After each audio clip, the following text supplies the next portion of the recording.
All right, that's enough of that. Welcome to What Are the Odds with Barnes and Baris? It's just me for right now. He'll be here. You know the drill. Don't forget, if you like the videos, to like them and to share them far and wide. Of course, the best place to follow me is on Locals, peoplespundit.locals.com, peoplespundit.locals.com, Robert at sportspicks.locals.com. The links and the URLs are all in the description. We're on X. We're on Insta. Don't forget, coming in hot on the Insta. All right. At peoples_pundit. At peoples_pundit. All right. So unless you're a Locals member, you're about to see polling here for the first time. Well, this episode. It's not coming. We're going to leave you on a bit of a cliffhanger. We did some very interesting 2028 matchups. We did Vance with Rubio as a second at the bottom of the ticket against Newsom and John Ossoff. And then it hasn't come out yet. It will be out. We did Rubio a standalone against Newsom. And then we did Tucker and Joe Kent. Well, Tucker, then Joe Kent with Tucker as a second, because we wanted to show full tickets for one of the scenarios as an independent ticket and what it would do. You may remember a couple of months ago, Cernovich had said something along the lines, if Joe Kent or Tucker run, they will destroy the Republican Party. They'd win. He said they'd win. And I mean, a little spoiler alert, maybe they would at some point. Maybe it'll get that bad for Republicans. Right now, of course, it's not a question of whether they would win. It's a question of how much would a viable independent ticket send back the Republican Party? Are we looking at like a Ross Perot kind of situation? And I think, you know what? I mean, I'll say this again, spoiler alert, until we look at the actual data. There's no doubt that Tucker and then Joe Kent take more from the Republican side, although they take a significant amount from both sides. But they do take more from the Republican side, and it's looking like Ross Perot territory with likely voters. With registered, it's less so. With likely, it's looking like a Ross Perot kind of situation, which, by the way, I don't know what else we would expect, which is the point of this episode. It's a reality check time, all right? Look, guys, there are opinions, and then there are feelings, and then there are certain indicators that actually do have predictive value when it comes to elections. One of them, the reason I've been screaming at the top of my lungs about the partisan affiliation trend, because we are not a poll that waits for party. We are very much in the camp that if you wait for party, you're doing something else wrong. Waiting for party is a cover-up strategy used by pollsters who aren't getting representative samples for subgroups in their entire population that they're studying. This has been a long ongoing debate in the polling industry. And honestly, I thought I settled it in 2016 when I wiped the floor with everybody, but apparently not. And we just keep going. If you have to wait for party, it means that you're doing something else wrong. Tell me, if you have to wait for party, how the hell do you spot partisan affiliation trends if you're constantly telling the electorate what it should look like instead of paying attention to the electorate because they will tell you what they are going to look like? How do you do that? How on earth could you ever spot that trend? Even more so, if you go and look at exit polls, one election after the other, you will see that party identification, not registration, party identification never stays the same. So if you're waiting to a prior election, guess what? You're going to screw it up, because no electorate mirrors the next subsequent electorate. So if you're waiting for party, you are once again making an assumption as a pollster that you shouldn't be making. And party affiliation is very predictive. If a party is losing affiliation, which, by the way, will then lead to registrations, if they are losing on that trend, guess what? They lose elections. It's not that hard. This isn't like rocket science. Let me bring in Robert, though, to say hello, to speak his piece. What's going on, brother? How are we doing this week? Good. I think we'll tonight we'll go through the Senate map, what conditions drive Senate outcomes in midterms, which are very different than the House. They're not the same. No guarantees of turnover. Their last two midterm cycles saw a positive gain for the incumbent party in the White House.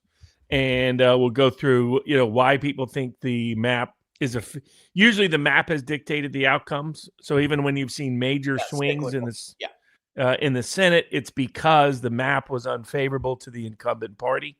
When the map has been favorable to the incumbent party, it's done well, unless some combination of 4 factors are present. We'll go through what those 4 factors are, what to look for to measure public opinion concerning those factors, and that will dictate heavily the direction of the Senate outcome. We got upcoming, primaries in tomorrow in California. I think, is Michigan tomorrow too? No, Michigan is, well, at least the Democratic one's in August. Yeah. Oh, really? Yeah. I'm pretty sure I just looked that up. Give me 1 second, guys. I'll look it up right now. Yeah, double check that one. I guess a week from Tuesday, South Carolina's primary. Yeah, August 4th. August 4th. August 4th. So it's all the way. Wow. So there's plenty of time for that. Yeah. But you see, in that race, the difficulty of the prediction markets are over impacted by the various polling that's out there, and the polling is quite literally all over the place in Michigan on the Democratic side. Yeah, there's some that say there are 3 major candidates, and there have been polls showing one of the 3 with a big lead, which obviously can't happen, and tons of AIPAC money pouring in for Haley Stevens in that race. It looks like, in fact, that they're behind a $5 million. They like to hide their sources these days. Always. $5 million plus being dumped on her behalf. Israel will be an interesting proxy issue, I think, through that Democratic primary race. How overt is it? How open is it? How behind the scenes is it? How much do voters process it? Big age gaps in that electorate too. So that'll be an interesting Democratic primary to watch on the Senate side. The other big Republican primary to watch on the Senate side will be South Carolina next Tuesday. Either candidate has to get over 50%, or there'll be a runoff. Similar, probably will be a runoff in the gubernatorial primary there. We'll get back to the House probably in July once it's clear what redistricting has and hasn't done. Alabama's still up in the air, Georgia up in the air. Looks like South Carolina's not going to get the redistricting done. And Paul thought they would. Paul was down there cracking heads, just so everybody understands what a monumental mistake again. And I like Mark Lynch, but look, the fact of the matter is Paul Dans was over there cracking heads and handing out spines, trying to get this done. And he was really confident. He was like, no, I think we're going to get this, and I don't know, man. Republicans, Southern Republicans. Paul is exactly like that low country kind of new migrant Republican. Not new. I mean, he's been there for many years, but that's why I argued it needed to be a low country. And that's why, by the way, I'll just outwardly say it. President Trump and his shit endorsement of Yvette in that gubernatorial election, guys, she is the most liberal garbage Republican even running. I'd rather vote for Ralph Northam over this woman. I mean, this is the worst, maybe the worst endorsement by Donald Trump of the cycle. He did it because Nancy Mace wouldn't cave to him over the Epstein file petition again with this nonsense, even though Nancy has had his back with everything. And because I know the details of that conversation, it's even more disgusting. It's even more disgusting. Republicans, get it through your heads. The South is changing. If you don't start electing people like low country Republicans in places like South Carolina, they're gonna look like Georgia before you know it. They're just, man, got to be like one of the dumbest things, honestly, I've ever seen. Like it's just unreal to me. Go ahead. Is Florida not until August 2? When is Florida's primary? Florida is, I looked at that recently because what's his name did a poll over there. Florida was always late. They're later than Michigan, if I remember correctly. Yes, they are. August 18th. Florida was always late, man. And it was it drove a lot of us nuts back in my Florida days because it was like, we have these like drug out primaries, these long, hard fights. And a lot of times even back then standards, they were expensive. And then you wanted us to pivot in 2 months to win a razor tight election before Florida was, what it is now, which by the way, it will be close. People are like, when you're done with your opening comments, then I'm going to play something because it's like the ultimate like step on people's political graves video for you and I to play. Like, because it's just, I'll let you finish what you're going to say here first, and then I'll play it. Yeah, it's got to be played.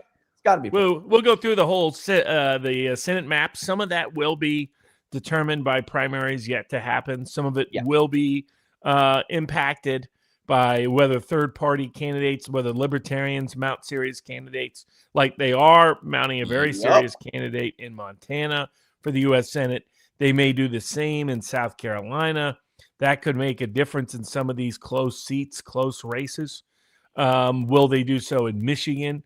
There's a range of places where you might see third-party or independent candidates get unusual amount of public or voting attention that could impact in some tight races. But we'll look at the entire Senate map. For the Sports Picks members, I put out a deep dive on what I thought gave odds for every single Senate seat. I saw that, So so people can go there to the Sports Picks if they want, what exactly I think the odds should be for every single Senate race. But we'll give you a general overview in which seats are competitive, and the history of surprises if it's going to be a swing cycle for the Senate. And it will identify and highlight the 4 factors for that. But the Senate will be the priority. But if you have any particular question about a particular race, just put in a super chat and we'll get to it.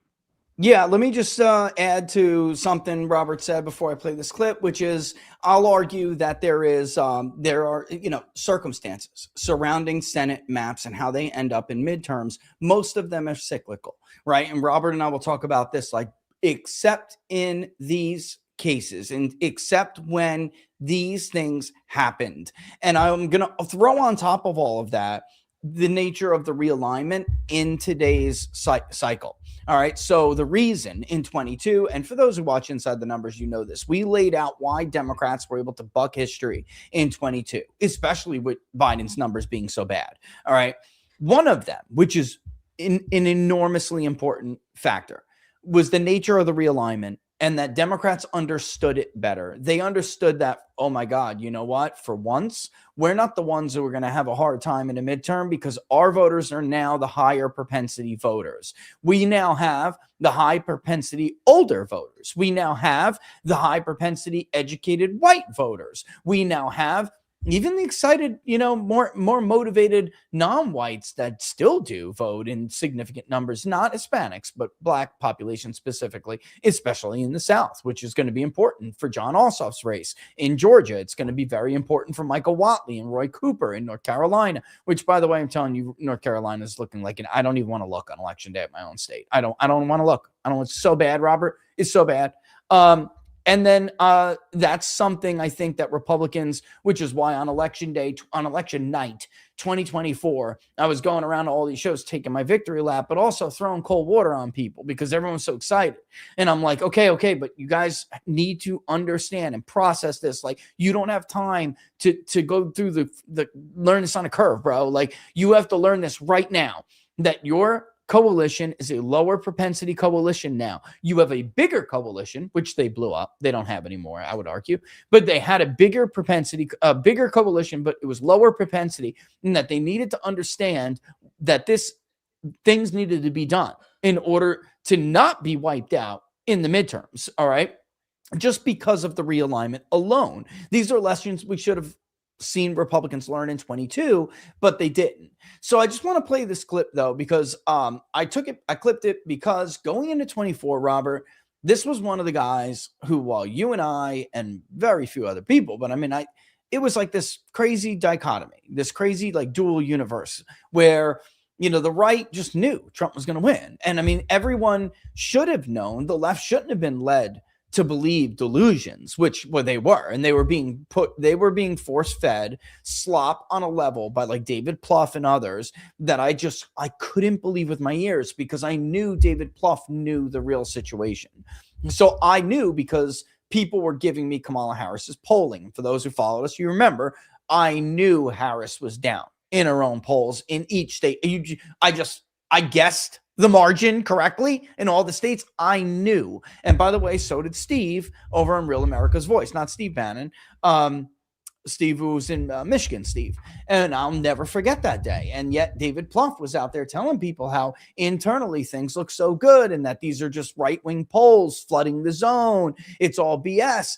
And one voice who is not known to be a right-winger was doing something along with me that was admirable. He was trying to prepare the left for losing.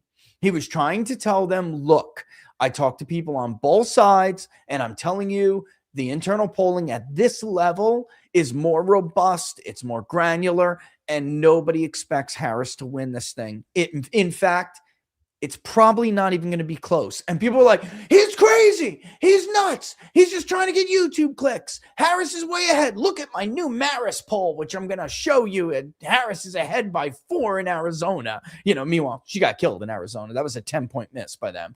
And this was not a hard race to poll.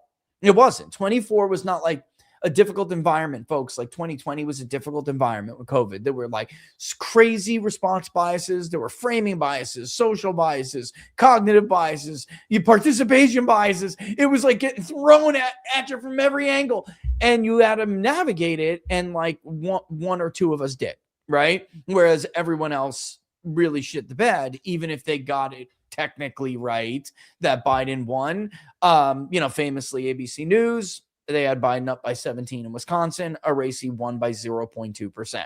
All right. So I'm going to play this because he said something this morning in his morning show that is almost unthinkable 6 months ago when you and I were saying, this is where we're going to end up. Especially, by the way, if you start the war with Iran, this is where we will end up.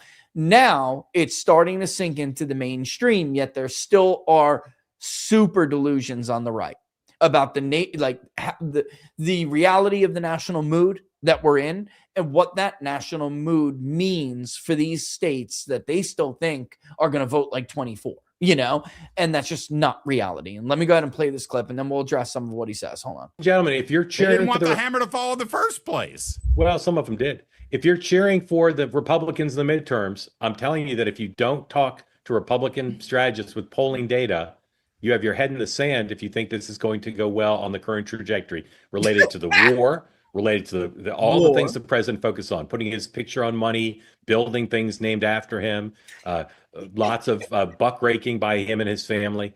All of these things are driving Republican strategists and candidates on the ballot bonkers, because right now this is setting up to be a wipeout for the Democratic Party. It could change.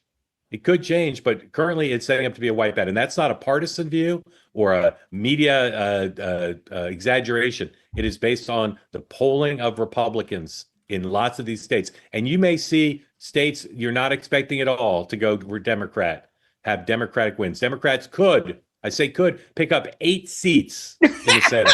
They could. Net 8 seats. That'd be incredible. All right, Kevin. time out, because I do want to play some more of this, Robert, but just time out. Let's just soak this in and digest this really quickly. Because what Mark is doing is what he did before 24. Mark knows a lot of people. For anyone who doesn't know what this is, it's obvious. Mark Halpern, he's been around a long time. He now does his morning meeting of his show two-way. I love the show. I'll be honest. I'm a big fan of the show, and I think he could do a little bit better with some guests sometimes, but whatever. All right, I'm a big fan of the show, and I think I like that Mark calls balls and strikes now in a way that he wasn't able to do when he worked for like MSNBC and NBC and some of the other outlets. He was on Showtime's The Circus. All right, so this dude's been around. Both sides are very comfortable talking to Mark Halpern. He's a very easy guy to get along with. He's a very honest guy to go back and forth with. He doesn't, he doesn't sugarcoat stuff. He doesn't glaze, but he also doesn't, how could I put this? From like my perspective, when I get contacted by like CNN or like Wall Street Journal or the Washington Post or the New York Times, they've gotten better with me because they view me as like being more of a Trump critic now. So they've gotten better, but it always used to be this very like catty Robert, like, like they want to hear my point, but somehow they still think they know better. Like Mark isn't one of those guys. He legit is talking to both sides. He's very trustworthy. At least I have found him to be trustworthy. I'll just say that I can give Mark a poll. It's not going to leak.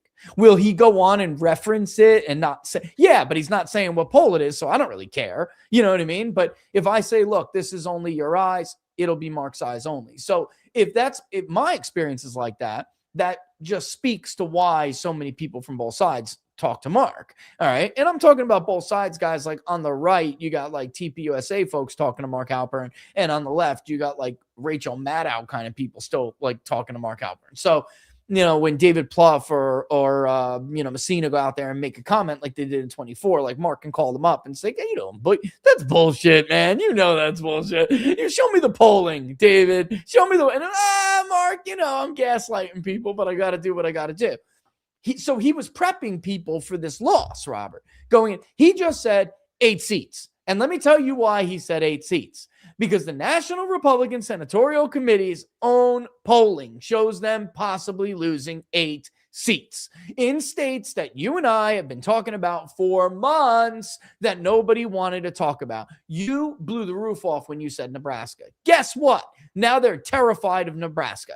All right. Ohio, Iowa, all of these states that everyone's like, oh, these are Trump plus states. And you and I have to go in constantly and show them that Iowa and Ohio swing, and they swing hard, especially in states in cycles like this, even when one party has an overwhelming registration advantage. In those scenarios, it doesn't matter. They swing. Iowa alone has the most pivot counties out of any state in the union.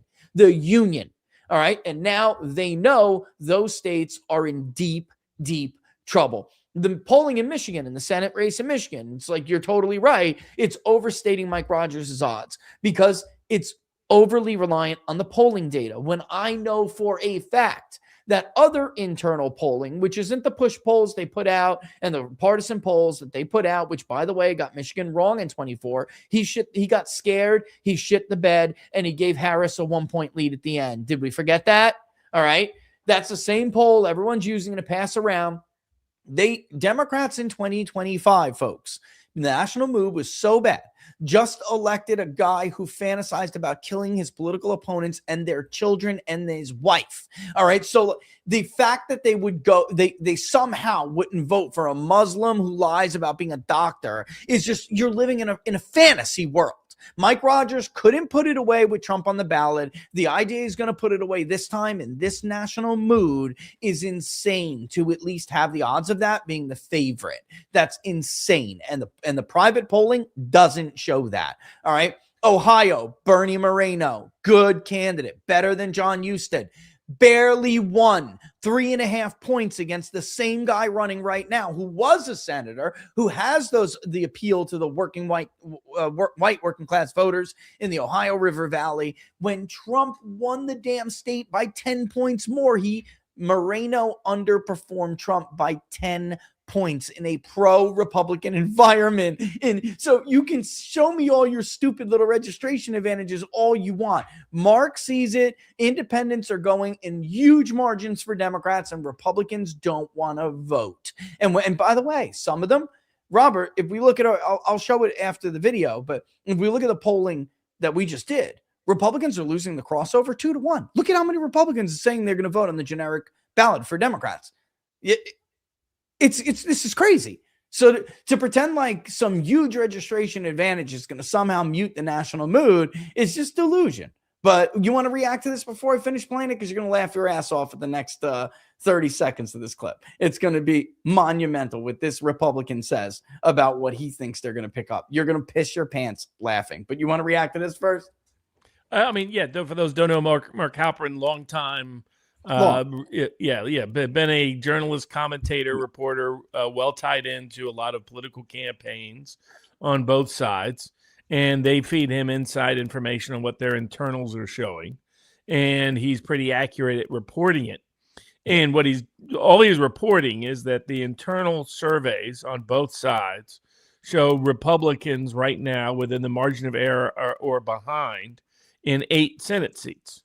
And that when he says what he says, that's what he's really saying. That's what he's referring to. Yeah. Without explicitly without revealing his sources, that's what he's talking about. And if you've followed Halperin over the years, which I have going way back, he used to write a book with his former partners now on MSNBC after every campaign, presidential campaign. It would be the inside story as to what happened in that campaign.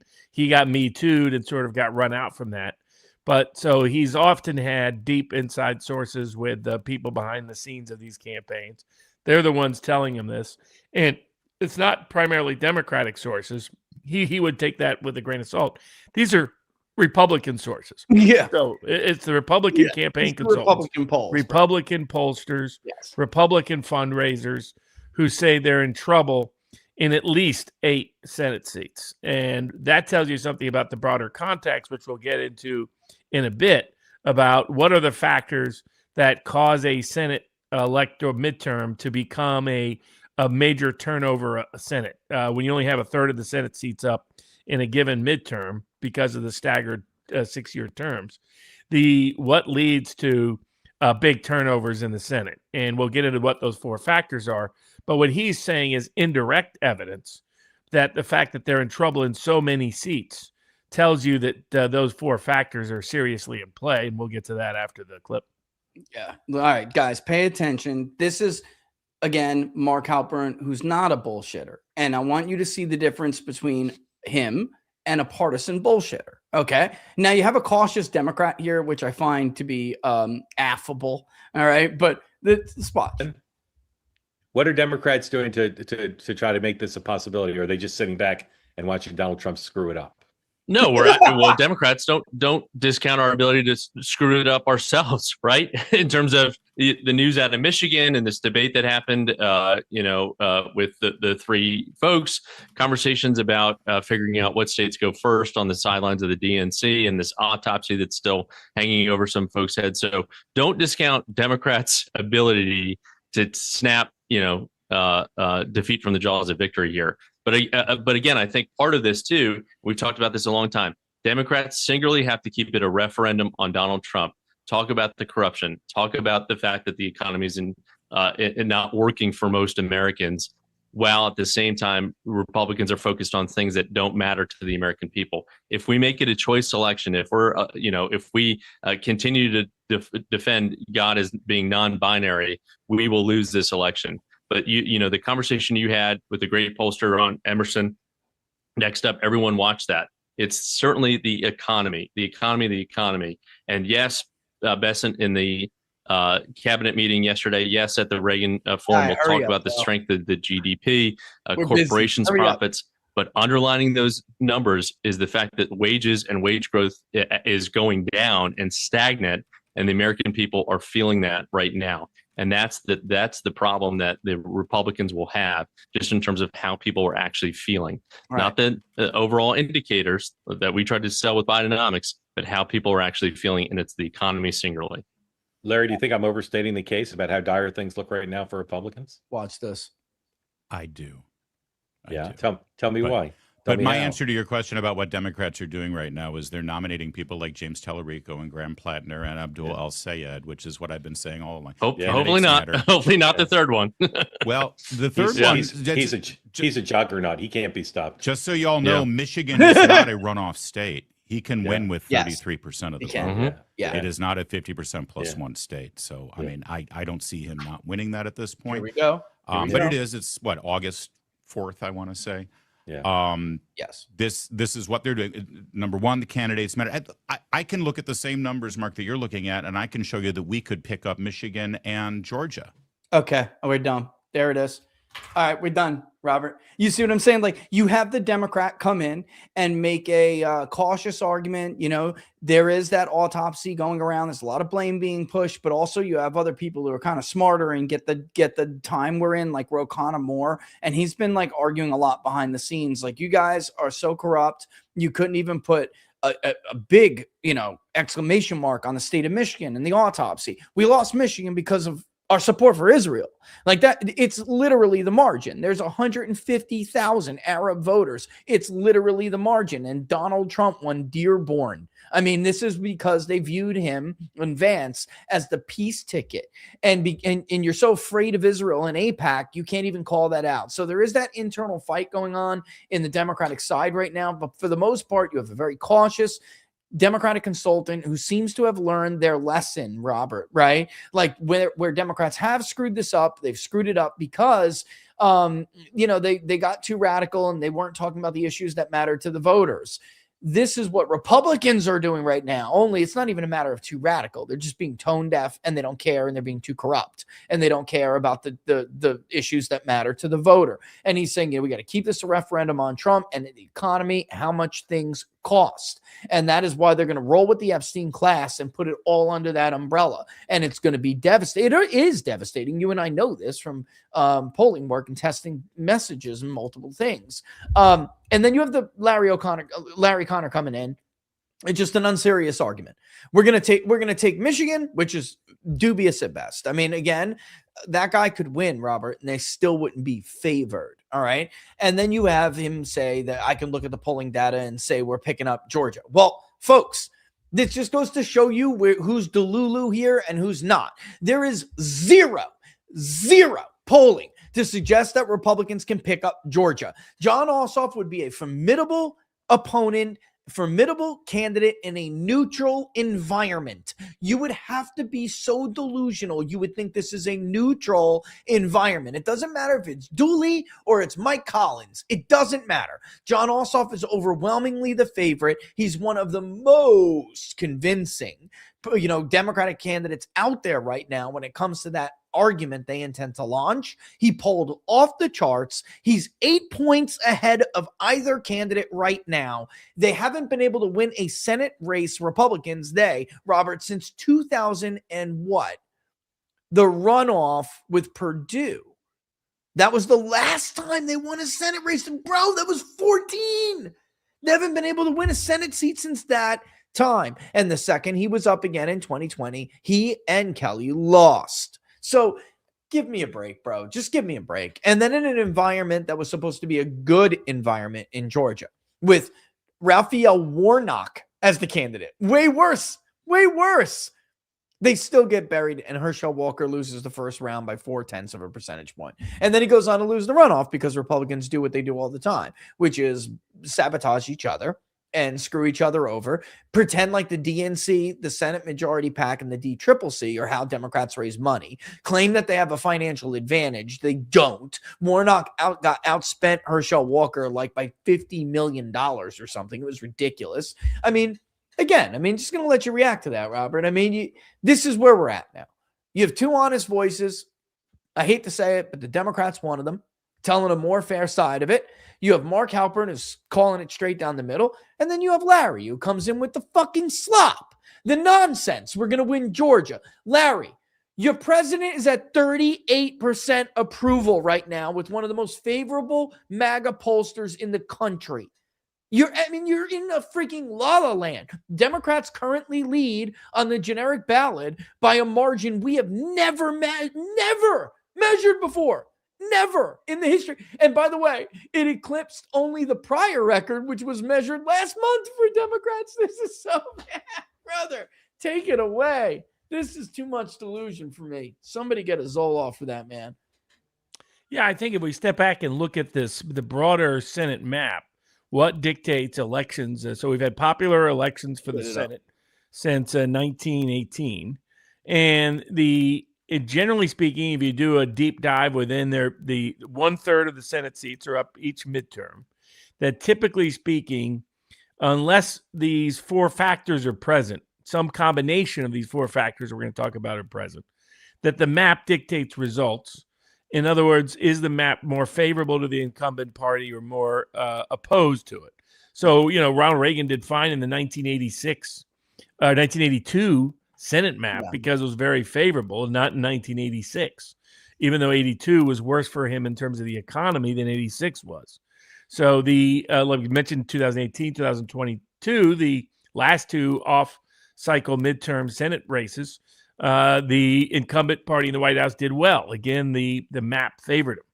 So this map does favor. The reason why you have some conventional analysis that says this favors Republicans is because the map favors Republicans, namely that there are more Senate seats up that voted for Trump by a bigger margin than the nationwide margin.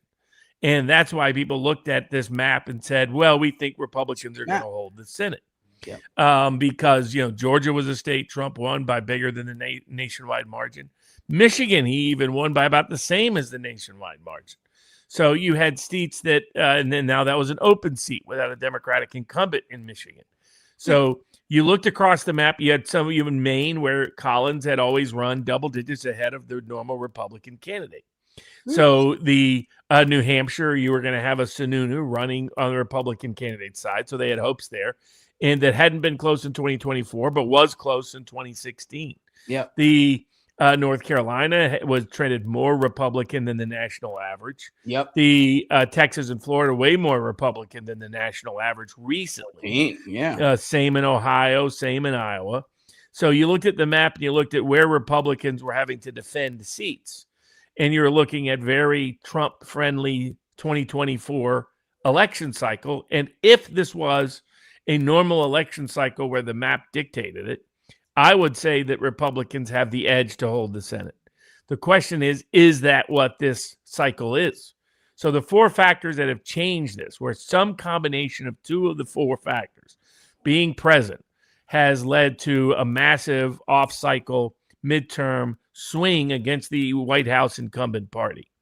And the first factor is cost of living or deep recession. Cost of living crisis or spikes, or at least, and this is measured by consumer sentiment of the voter. The second factor is war. It doesn't matter whether it's popular or unpopular, just war. The more unpopular, the bigger the problem, but just the presence of a war has been a problem historically. Yes. Then third, a major scandal, something that dominates the news cycles. That's how I interpret that. Like, contrary to the media, believe they believe it's a scandal. They're aware of it and they believe it. That's the difference, guys. Okay. Precisely. And you can measure this by news stories that covered it. You can measure it by public opinion surveys, range of data points out there by which you can measure this. And fourth, a belief, either a realignment that's occurring at the down ballot level, say evangelicals shifting to Republicans down ballot in 1994, or the belief that the incumbent party president has betrayed some part of his base that has disgruntled them, disappointed them. The range of examples, but Clinton arguably in 94 was guilty of this. So so you look at those cycles and you look at what, and then I dug into what Senate seats are really competitive. And my it would be baseline was that if it had run within 10 points of the national average or had been decided, any election, federal election in that state over the prior decade had been decided by single digits. That actually removes often about half of the incumbent Senate seats that are up. Often a lot of the Senate seats that are up are like Wyoming is this cycle, a place that hasn't got close to competitiveness in a long, long time. If you exclude those, what you find is any Senate seat that has been competitive at any level, at the federal level, either for the presidency or for the Senate, ignoring governorships because that's a very distinct and unique animal that's often not partisan in nationwide trends. Then on average, there have only been 4 election cycles, Senate cycles. There's been 2 that are close, but 4 that have had at least 2 of those 4 factors clearly present. And that's 1930. To the surprise of many people, really 1958 was that way. That's why there was a deep recession and there was a big scandal about labor rights and the way Eisenhower was handling it. Now, it faded by 1960, but it was real big in 58. The 1974. Can I just tell the percentage that flipped as you go by these years? Can I say it? Because I figured we'd start there and then let's go back to the last one, 2006. That's where you had a war, any kind of war recently being fought or being fought that the U.S. was involved in or seen as culpable of. Yeah. A major scandal, a recession or cost of living or employment set of economic concerns, and then some sense of betrayal or realignment in the voter base. And those 4 were 1930, 1958, 1974, and 2006. And then if we hone down to the seats that had been competitive in any prior cycle within the last decade, then the incumbent party, you can go through how many of those seats the incumbent party lost in each of those 4 cycles. Yeah. So just go on here. I can go back because you brought up survey of consumers, and I wanted to make sure we show that graphic. But Yeah, we we're can going to that to in a get to second. why we think Yeah. these 4 factors, Let me which of just these show 4 people- are present. But Yeah. here we're just 2 of the 4 were present in those Yeah. 4 cycles. And here's what the numbers were. And let me just and you know what? You're right. Let's just go through those numbers, and then like I'll show people where things are at right now, because I feel like 06 is really comparable here. For a while people were using, well, his second term approval is better than everyone else's second term approval. And I was arguing, well, we're not looking at a consecutive second term, so you're losing that fatigue that's there isn't the same when it comes to Trump. But now, I mean, they wanted to use this as a benchmark, so let's use it. I just think that the betrayal is the real issue here. I mean, you can't get through a poll without hearing about it, Robert. I should just go through and read some of the elaborated responses. I made a crosstab just for them so we could read what people were saying in those responses. Because it's like people, when I say that or you say that, they seem to think that's like our opinion or something. This is what the surveys are filled with, guys, but let me just go before I do that, because that's going to be what gives people, I think, a bit of a rude awakening. Before I do that, let me just go through the first one that you brought up, 1930. All right. 70%, Robert. Colorado, Massachusetts, Iowa, West Virginia, Ohio, Minnesota, South Dakota, Kentucky, Wyoming, Oklahoma, and the surprises, of course, that year were Illinois and Kansas, which, Mark said something, they're going to be just states to highlight that nobody, exactly in these swing cycles that we've seen anywhere from 67% to 85% of the close seats are lost by the incumbent party. The other factor that stands out is that there's usually at least 1 or 2 surprises. In other words, Senate seats that had not been competitive at all, for that the incumbent party had dominated, that they suddenly lost out of the blue, that nobody saw coming. And there's been at least one of those in each of these cycles, 1930, 1958, 1974, 2006. Some races are like, what? How did that happen? And I don't mean like a Florida or Texas that actually has been competitive in the last decade. Yeah. I mean a Montana that hasn't been. Now, you can argue Montana's been competitive at the Senate level, but not at the presidential level. Nebraska's been competitive at the Senate level, even if not at the presidential level. If you look, the surprises that I list in those are ones that had not been competitive at any level and suddenly flipped out of the blue. So, Utah in 46, by the way. Utah. I mean, even back then, guys, Utah was not considered. It used to be heavily one direction or the other. Yeah, it would swing and stay there for long periods of time. Yeah, and so that's where. Oh, go ahead. Yeah, I was going to say. So that's where for those that don't know, like we'll get to what Senate seats fit within that map. That means there's going to be some Senate seats that we don't even mention that show up being competitive. Maybe it's a Kansas, maybe it's a South Dakota. Which in the past has been one of these surprise seats. These prairies tend to have these wild swings. Yeah. I mean, would it really be that big of a shock? It looks like South Dakota, as someone mentioned in the chat, is going to do the Nebraska strategy, where there is no Democrat. There's just an independent challenging it. South Dakota has a long anti-war streak, goes way, way, way back. Its Republicans used to be notoriously anti-war. Now they're the beacon of the establishment. So someplace on this map is going to shock everybody. And if we're right that at least 2 of the underlying 4 factors are present for this election. Yeah, I mean, going to 58, guys, you're looking at 72% flipped. And it was New York, Pennsylvania, Maryland, Delaware, North Dakota, Arizona, California, Nevada, Wyoming, again, Minnesota, Indiana, Ohio, Michigan, West Virginia, New Jersey, Connecticut, and the big surprise that year is up this year, Maine. All right. Yeah. We can just roll on a 74 and 06. Maine, for those that don't, used to be lockstep. Yeah. Rock-ribbed Republican in that Eisenhower era, going all the way back to the sort of Yankee Puritan streaks in the 1930s, then began to swing Democratic in the late 60s, but for it to have swung Democrat nobody would have had it on there. It was an Eisenhower won by 35.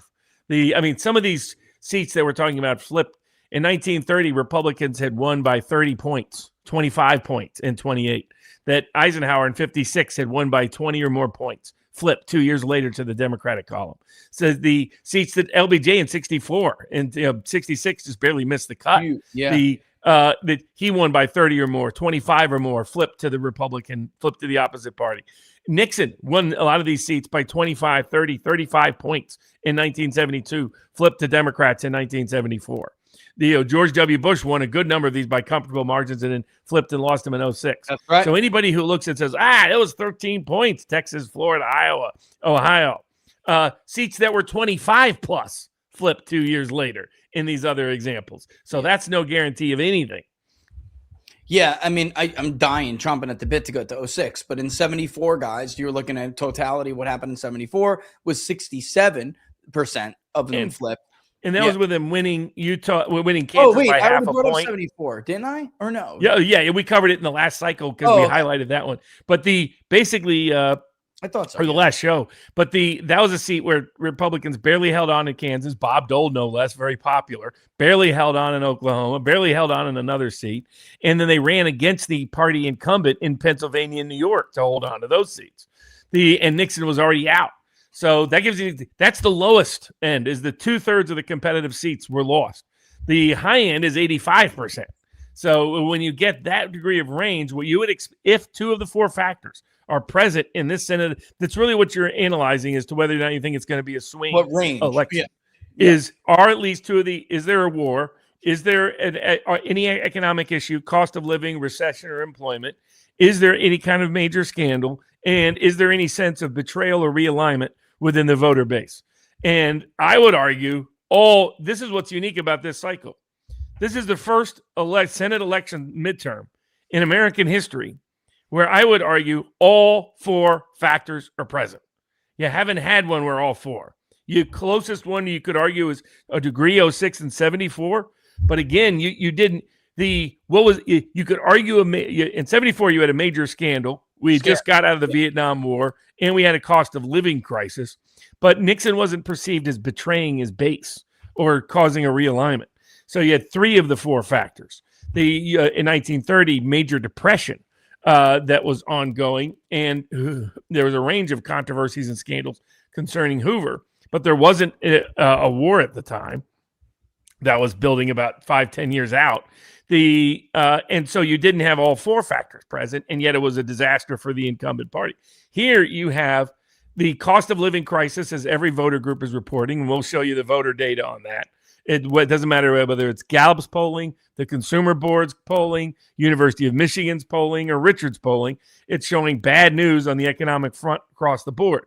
Then the second aspect, is there a war? There's no doubt there's the war, but not only is there a war, this is literally the most unpopular war in American history. That's what I was going to bring up, Robert. Here's the difference with this example.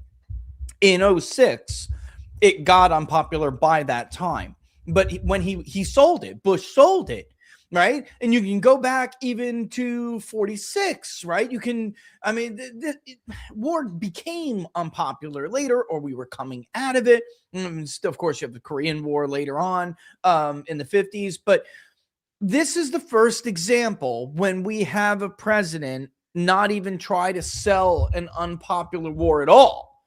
And then the war just continuously, there was that rally around the flag effect. It still never got positive with us. And we were one of the most favorable ones for Trump. We were for the Iran war period, except for the ones that were just straight up bullshit guys and everybody laughed at. All right. And we know who you are. If you had this military action positive, you fudged the poll. Okay. And we know that happened.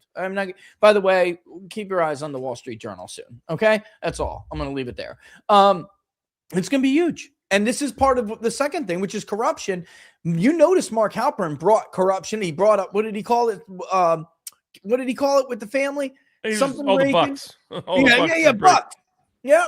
He's starting to bring it up now. And that's because a lot of there are people who are starting to test the awareness of, some of these going to be scandals if Democrats take over, which I think is a given at this point. And then you already have the Epstein files, which is one of the most dominant scandal news outside of Watergate and the Teapot Dome scandal in American history. And it's created an entire narrative now. It is branded that. I just tried to have a nice, friendly phone call earlier, right? I don't want to blow up anything here. it was an attempt to be friendly again. And it didn't go well because nobody has the balls to tell him the truth. That's what it comes to. That's what it comes down to. I don't know why you would expect me to say anything but the truth. And I'm just like, you know what? And I tweeted it for a reason. I was tweeting publicly what my takeaway was, which is that a big problem with this White House is that nobody has the balls to tell Donald Trump that the country right now thinks that he's Israel's bitch. He looks like a pussy. All right. And I know my wife hates that word, but there's no other way to put it. I'm talking like a real American right now. The president looks weak. He looks like he's BB's bitch. That's what the country thinks of him. So come out and try to say something like, oh, but we forced them to get into a new ceasefire, to observe a new ceasefire. You mean because they broke the last one? You mean because they sabotaged the last peace process? Again, like the country views you as just being walked around on a leash by Bibi like a bitch. That's what it is. And that's like, so this whole Epstein class narrative, man, it's so brilliant because it encompasses the cost of living issues and challenges that Americans are facing. I mean, it's like, hey, there's this group of people, by the way, Trump's protecting them. He did protect them. And they are killing you. You can't live and you can't make ends meet because of these guys, you know? And the worst part about it is that Democrats are knee deep in it too, but it doesn't matter. It's brilliant. They got it. They have the upper hand with the American public now in this narrative. And then it also explains the inexplicable. No, excuse me. The inexplicable, which is, and again, I tried to explain this to them. Donald Trump was viewed as a strong, decisive, independent leader. That's what he was viewed at. And now the American voter is like, what happened to him? The only way it makes sense to them is that, well, you got him.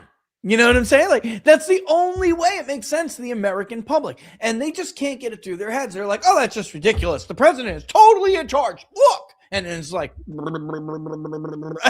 so that's real convincing, you know, but to the public who's looking at the bird's eye view, you know, that 50,000 foot view, it's like, what happened to my guy who didn't care about anything anybody said, whatever pressure anybody put on him, stepped over the DMZ, bro, into North Korea? What happened to this guy? He didn't give a shit about anybody. Nobody could call, even when he moved from the embassy from Tel Aviv to Jerusalem. You have any idea? I mean, Robert knows, but folks, if you don't know at home, the pressure that gets put onto a U.S. president, they all promised it. None of them ever did it because the immense pressure put on you when you try to make that move. And then Trump was just like, I'm doing it. So you have this like view that the people voted for this guy, and this is what they wanted back. And now he's just being dog walked by a country of 9 million. And the only way it makes sense is that, like, oh, right, that Epstein thing. Now it makes sense. It's brilliant. And it is working. It's not a matter of whether it will or won't work. It is working because when Republicans don't want to admit it to themselves, it's the only way that voters can make sense of what's going on. It's the only way they can explain the question that everyone in America is asking. And that question, pardon my language, cover your kids' ears, is what the fuck happened to Donald Trump? That is the question. And only 19%, let me bring it up now. Only, do I have it up? Because we can start looking at some data now, guys. I mean, it is what it is. If we go to Trump's approval rating, where are you? Okay, that's just absolutely disgusting on the issues. But where's his approval rating chart? His trend. Here we go. This shows you approval and disapproval total in the darkest of bars, and then the smaller, less bold lines on the graph, coded, of course, by their parent color, tell you the degree strongly, somewhat. You can see here, Robert, I mean, less than 20% of the country strongly approves of Donald Trump. Strongly. So, you know, this is like, so another reason why some of the social media posts are just insane. Like, trust the president. Like, I hate to tell you, in case you didn't notice, guys, like, if you're in that 19%, you need to take your head out of your ass. Like, maybe you don't understand that there are scandals that people see as scandals, right? But the rest of the country does, right? So the problem you had with Obama's IRS scandal, for instance, is that independents really didn't care. They didn't see it, and they really didn't care. It was like, whatever, and they moved on. Now, there were other things they did see as scandalous in the Obama era, which is why Allen and his stupid keys, were wrong in 16. Well, that part of his keys were wrong. But there were scandals that people did view to be scandals. You can't let yourself get wrapped up in your own framing biases. Well, they're not scandals to me, but they are to the greater public. 19% approve, guys. Oh, you don't even see it. It's up on the board now. They're 19%. So when he sends out stupid White House, whoever runs the White House X or social media operation period needs to be fired. All right. To put out something like trust the plan is so incredibly stupid. It's not even funny. Are you aware of who your audience is? Trust appeals don't normally work with Americans in general. They're not trusting of politicians, political figures, power, the establishments, all of that. They're knee-jerk reflexively against trusting out of why? Because you told me to. That's how Americans are. That's their nature to begin with. But to ask for to make a trust appeal when your approval rating is 38, 39% is stupid. Of course, it's never going to work. Your target audience is what? 19% of the public. Why would you even send some stupid shit like that? You should be sister soldiering every day and basically bitching Netanyahu in public. That's his only way out of this. He needs to humiliate Benjamin Netanyahu. Ben Gvir just goes out publicly and says, it's time for us to tell Trump to shove it. Are you kidding me? I mean, Robert, it's just, look at the intensity index, bro, in purple. Look at it, bro. I'm like G. Elliott Morris over here. I had to reset the vertical axis because Trump broke the chart. I literally went off the chart. Yeah. And he broke it negatively, not positively. Yes, negatively, not in a good way. Yeah, exactly. So, I think you look at the four factors. If you look at the economy, you look at voters, University of Michigan Consumer Sentiment Survey. Yeah, let's bring that up before we bring up is the worst. This is one of the worst it's ever been. So you look at them, their personal finances dropping like a rock, their business conditions dropping like a rock. Their inflation, you don't want that to go up. That's a number. That's expectation you want to go down. That's their expectation. Inflation will go up. And so what you're seeing is long-term expectations negative, short, medium-run expectations very negative. And that's the University of Michigan Consumer Sentiment Survey. Then you have the Confidence Board, which does their own study. And they find similarly, you can see that blue number is dropping like a rock to something we haven't seen. It's even worse than it was at the bottom of the COVID pandemic panic. Yeah. You're looking at numbers that look like Obama era, that look like the global leading index, by the way. Yeah. Yeah, exactly. That's the leading index of what they expect going forward. That consumer sentiment is very negative. So it's not just, there are some people trying to say, oh, it's just the University of Michigan. No, and by the way, that's the University of Michigan. It was independents that were so negative with them. In fact, independents are slightly more negative than the average is. So it's not just Democrats dragging it down; it's independents being very negative. And then if you go to the Gallup survey, you see similar things when they're listing with that survey for years, guys. There was this, and they even wrote about it. There was this split between parties in a manner that we had not seen before. But it was the reverse, actually, of what you were thinking may be the case right now. Democrats were living in their own universe since the Obama era. They would say that the economy was doing great and, everything's going well. Yeah, my wages are up. When everyone else, including independents and Republicans aligned together, were saying, you're full of shit. You're living in another world. Independents have been with Republicans since the Obama era on the Conference Board and the Consumer Sentiment Index. And now that's gone. That is true even in the first Trump term. They may not have liked Trump or some of the things he'd said or how his, attitudinally his appeal. They may not have liked it, but they said, you know what? The economy's great under this guy. And they always were aligned with Republicans. This is the first time since the Obama era we have seen independents break with Republicans, and not only break with them, Robert, like you said, they're in lockstep.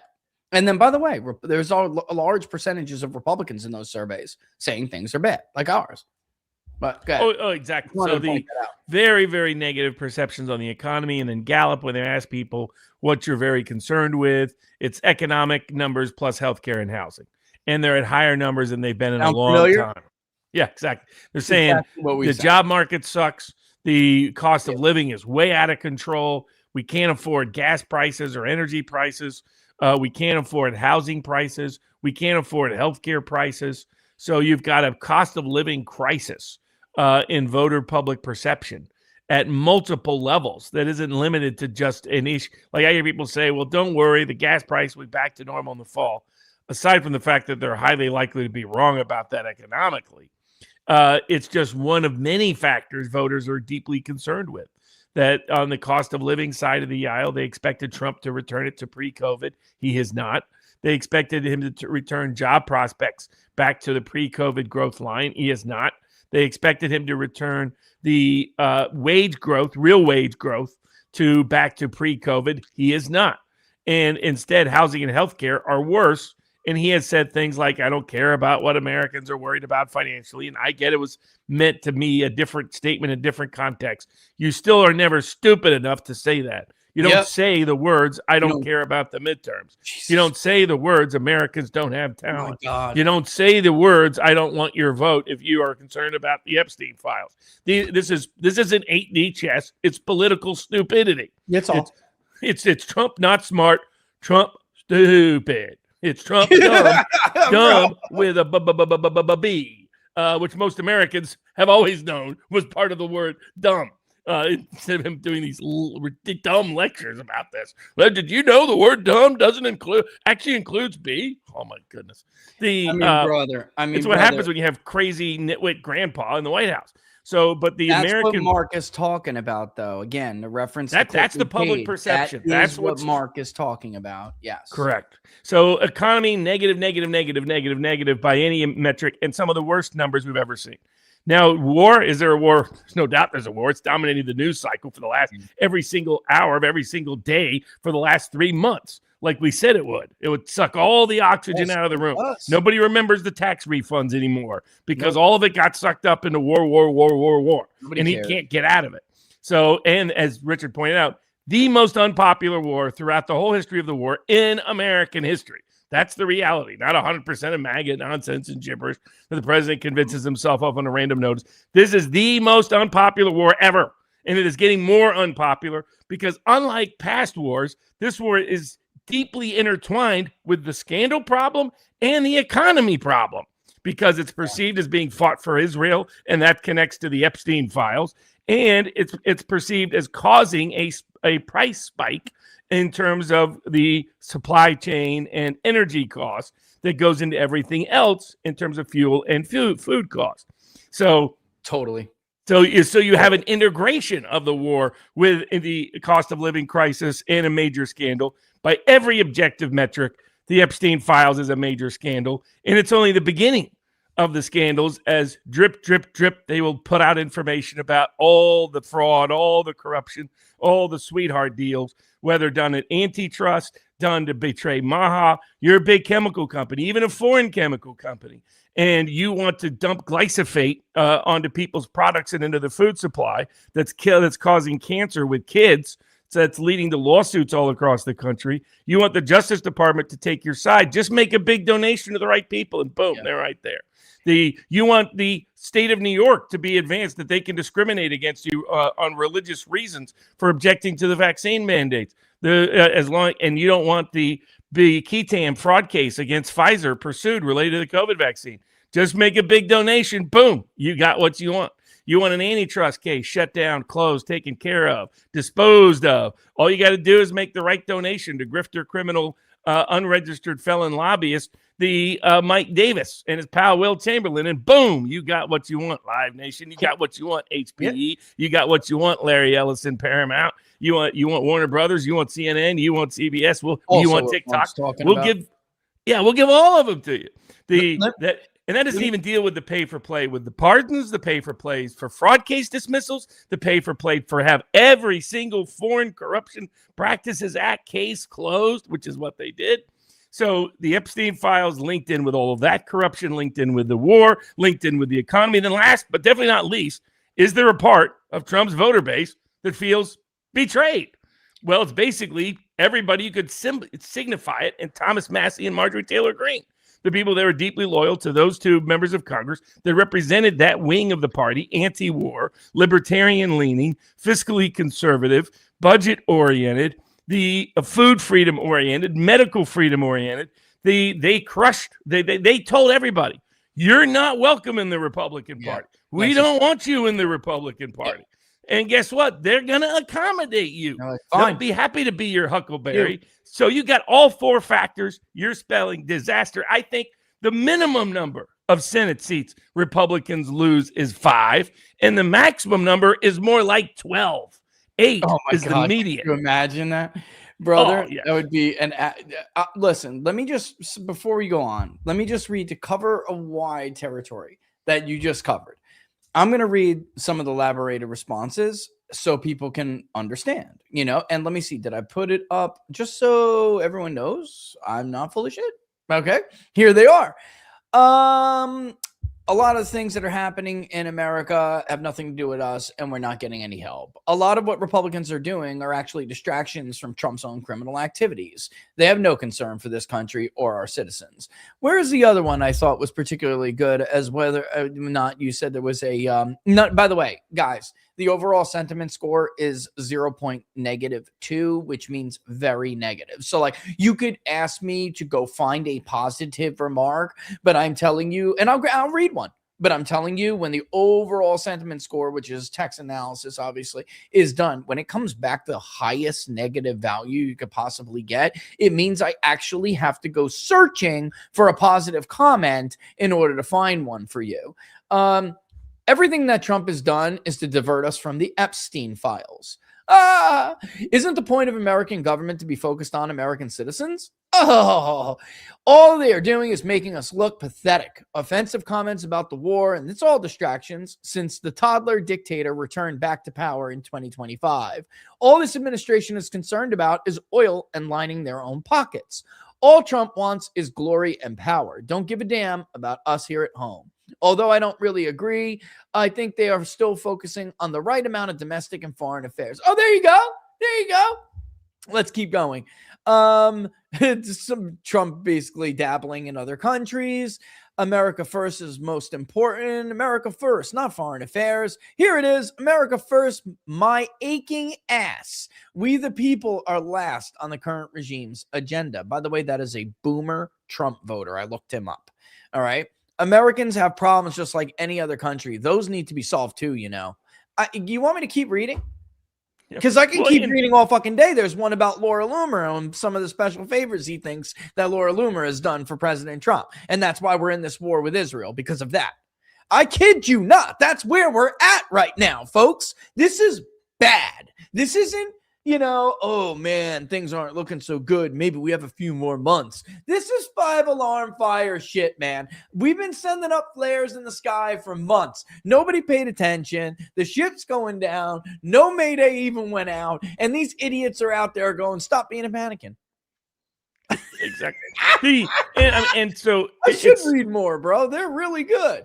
In terms of the four factors that drive what Richard's identifying is that they all bring up some version of those four factors, or in some cases, all four together.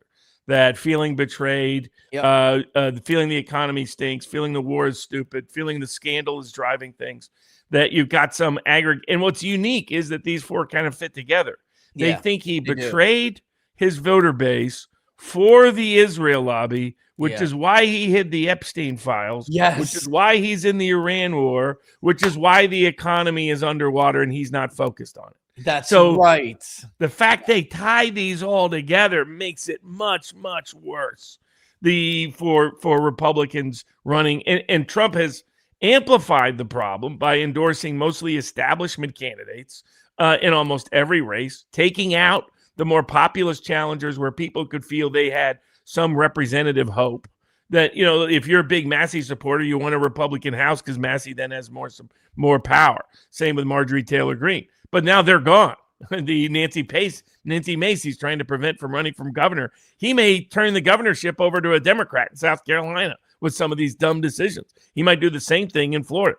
People are confusing his appeal with a new part of a base, something that wasn't part of his original base, Yes, which are boomer partisan Republicans. These are not all boomers.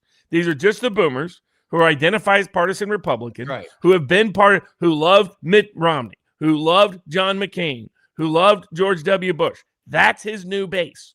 That's his new base of support. They're over the age of 60, lifelong. And what does that mean? It means they're the highest propensity voter group in closed Republican primaries of anybody. That means he can move the needle inside a primary. Now, contrary to what everybody thinks, he had nothing to do with Paxton winning. He didn't even endorse until almost all the early voting was over, and Paxton won the early vote as much as he won any vote. He saw Paxton was going to win, even if he endorsed Cornyn. So he, at the last minute, his ego forced him to jump in for Paxton. He should have just kept his mouth shut, because then at least he wouldn't have burned bridges. Paxton was always going to win. So just keep quiet and don't burn bridges in the Senate. He compounded both. All he did was burn a bridge with the Senate, but you have all the Benny Johnsons and all those running around saying, "Oh, it's all a Trump's mojo." You got Razor Fist, who can't count. Razor Fist. Having boomer conservatives dominate closed primaries does not translate into boomer partisan conservatives, John McCain lovers, being a majority of the November vote. Not even a majority of boomers. This is they're not exactly. That's a key point. Independent boomers are trending the opposite direction. Totally. The Democratic boomers overwhelmingly the opposite direction. In fact, Republicans are going to lose the boomer vote in the fall. They're going to lose. Winning the boomer, conservative, partisan, Republican, Fox News voter base helps you in closed primaries. It hurts you with everybody else, because every other voter constituency, including other boomers who listen and watch podcasts, don't like those guys, don't like those people, don't like the candidates they put up. But they're going to have to. His candidates are doing better in the early vote, by the way. Now it's like this graph I have on the screen has been completely vindicated and confirmed by early voting behavior, which we know goes more rhino, establishment, boomer, Republican in the early vote than it does on election day, which is much more MAGA. That's why you see Trump's his candidates doing better in the early vote, guys, and actually in many cases losing the election day vote. Let me just say before I go on to this and tell you what this means, what Robert said is true. All right. The Cornyn endorsement was written up the night that Cornyn outperformed in the first thing. What happened between the initial primary and the runoff was a lot of Republicans were turned off by what was essentially a complete attempt to assassinate Ken Paxton's character.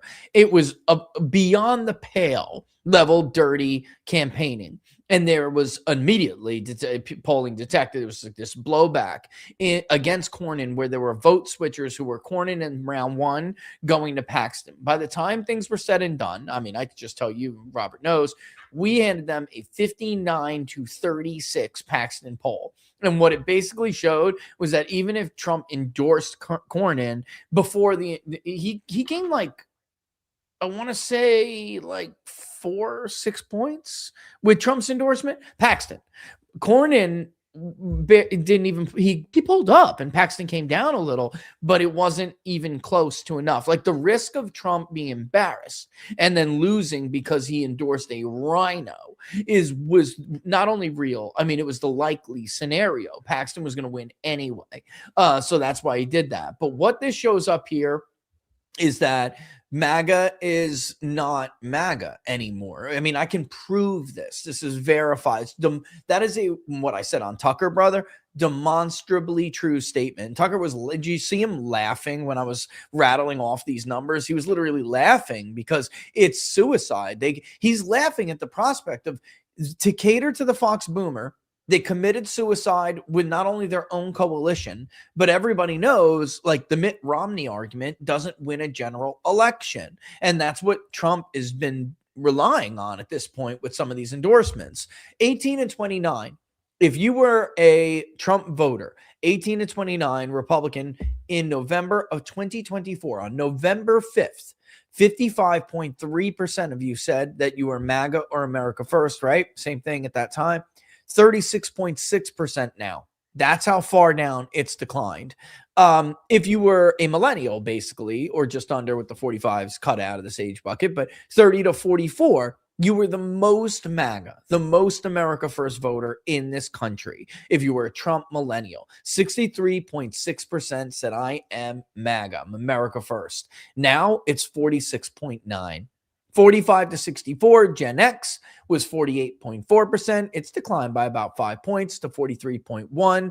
And 65 plus was the only group who did not say that they were majority MAGA. They 56.4% of them, or no, I'm sorry, in November of 2012, 45.2% of them in November when Trump was elected, the day before, less than a majority, said that they were America First MAGA. In fact, slightly more of them said, no, I'm a traditional Republican.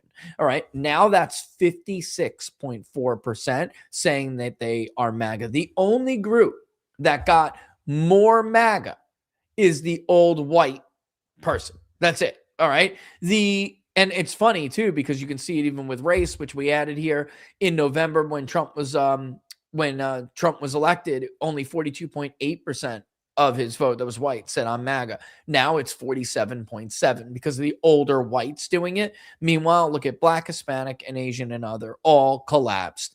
Hispanics used to be the most MAGA out of all of them. 53.3% said I'm MAGA, man. I'm America First. It's now only 42.9%. I mean, this is just fucking sad to look at this. Yep. Pardon my language, guys. I'm trying to watch my language a little bit more, but you spend 10 years studying something. You spend 10 years spending, contrary to what these my wannabe people, pundit dissenters say, I have spent money polling the Trump coalition. I have not made money polling the Trump coalition. I have spent a mini fortune, Robert, of my own money. You know that. Just because this phenomena deserved to be fairly measured and to be fairly studied. And it's sad because I could have added area in here, bro, and you would have saw throughout different regions. You would have saw through, areas like rural, suburban, urban. Urban got so much more MAGA, right? And why did that matter to me? Because society is more stable when we have more consensus. And what MAGA was doing, or I would say America First was doing, was bridging the urban and rural divide. It was bringing like these non-white, especially younger, non-white urban populations in ideological alignment, or at least attitudinal alignment with rural America. And they were saying together, you know what? Maybe you're not the enemy. They fucked us. They're the enemy. And that is the ruling class worst nightmare. And Trump has squandered that. He has squandered that. And it will be to the great detriment of the stability of our society. And it's sad to watch. Yeah, what you have is an interruption of a potential realignment and a reversal in a perception of betrayal. And so by the public opinion data, which has a wide range of other data points in support of it, whether you're talking about record lows of people having personal savings because they've been heavily dipping into personal savings, drastic rise in credit card debt. Conference boards. Yeah, go ahead. Sorry, if you look at, all the conference boards indicators are really troublesome and problematic. Yeah. The housing and healthcare costs getting unaffordable and inaccessible, and a belief that Trump doesn't care about it because he was dumb enough to say he wants to keep housing prices inflated for that part of his boomer base. The focus on the stock market, when the stock market by almost every indicator, Buffett indicator, other indicator, is the most overvalued and built for a bubble since 1929. I mean, that's how mispriced it is currently by a wide range of whether you're talking about the Shiller Index, the Buffett indicator, a range of indicators. It is the most, when you talk about lack of breadth, in other words, that almost all the money in the stock market's going to a few stocks. The average stock is actually down over the last 18 months since Trump was elected. But Trump talking about it all the time. What happens if that bubble goes pop and all the other troubles? So the economy bad, war issues bad, scandal issues bad, sense of betrayal, all four factors present in the public opinion. And so we can take a look at the Senate map. What that means is about at least a 75% chance on average of any competitive seat, a seat that's been decided by single digits in the last decade, flipping sides. Democrats holding anything that's close or competitive, because that's the other thing that is highlighted. I think they've only lost 2 seats ever in these 5 election cycles in 1930, 1948, 1946, 1958, 1974, and 2006. And if you added ones that were close, like 1994 and 1966, you're talking, you would expect 2/3 of the open seats to be lost. You'd expect them to hold every other seat. They've only lost 2 seats in those 5 elections. That was a democratically held seat, and they only lost those narrowly, by the way. So in fact, it's more likely that there'll be some surprise seat we haven't even heard about that the party loses. So the conference board, a lot of key factors, negative. I want to negative. So if we go to the Senate map, we can go through which ones would be considered competitive based on that within within 10 points in the at either the Senate or presidential level since 2012. Now, one other factor we should note is in the betrayal or missed realignment is that it's not even. That's right. It's disproportionately young. It's disproportionately Hispanic and Black. And consequently, where you find disproportionate Hispanic voters, Black voters, or youth voters, and then I would say also ideologically, anti-war libertarian voters, like you get in the places like Maine and Alaska, like you get in the upper Midwest and the industrial Midwest. Expect the swing to be greater there than it is in, say, Arkansas or Wyoming. So that's where the seats that are the closest up for grabs are the seats that fit that category of having, Texas and Florida, disproportionate Hispanic vote.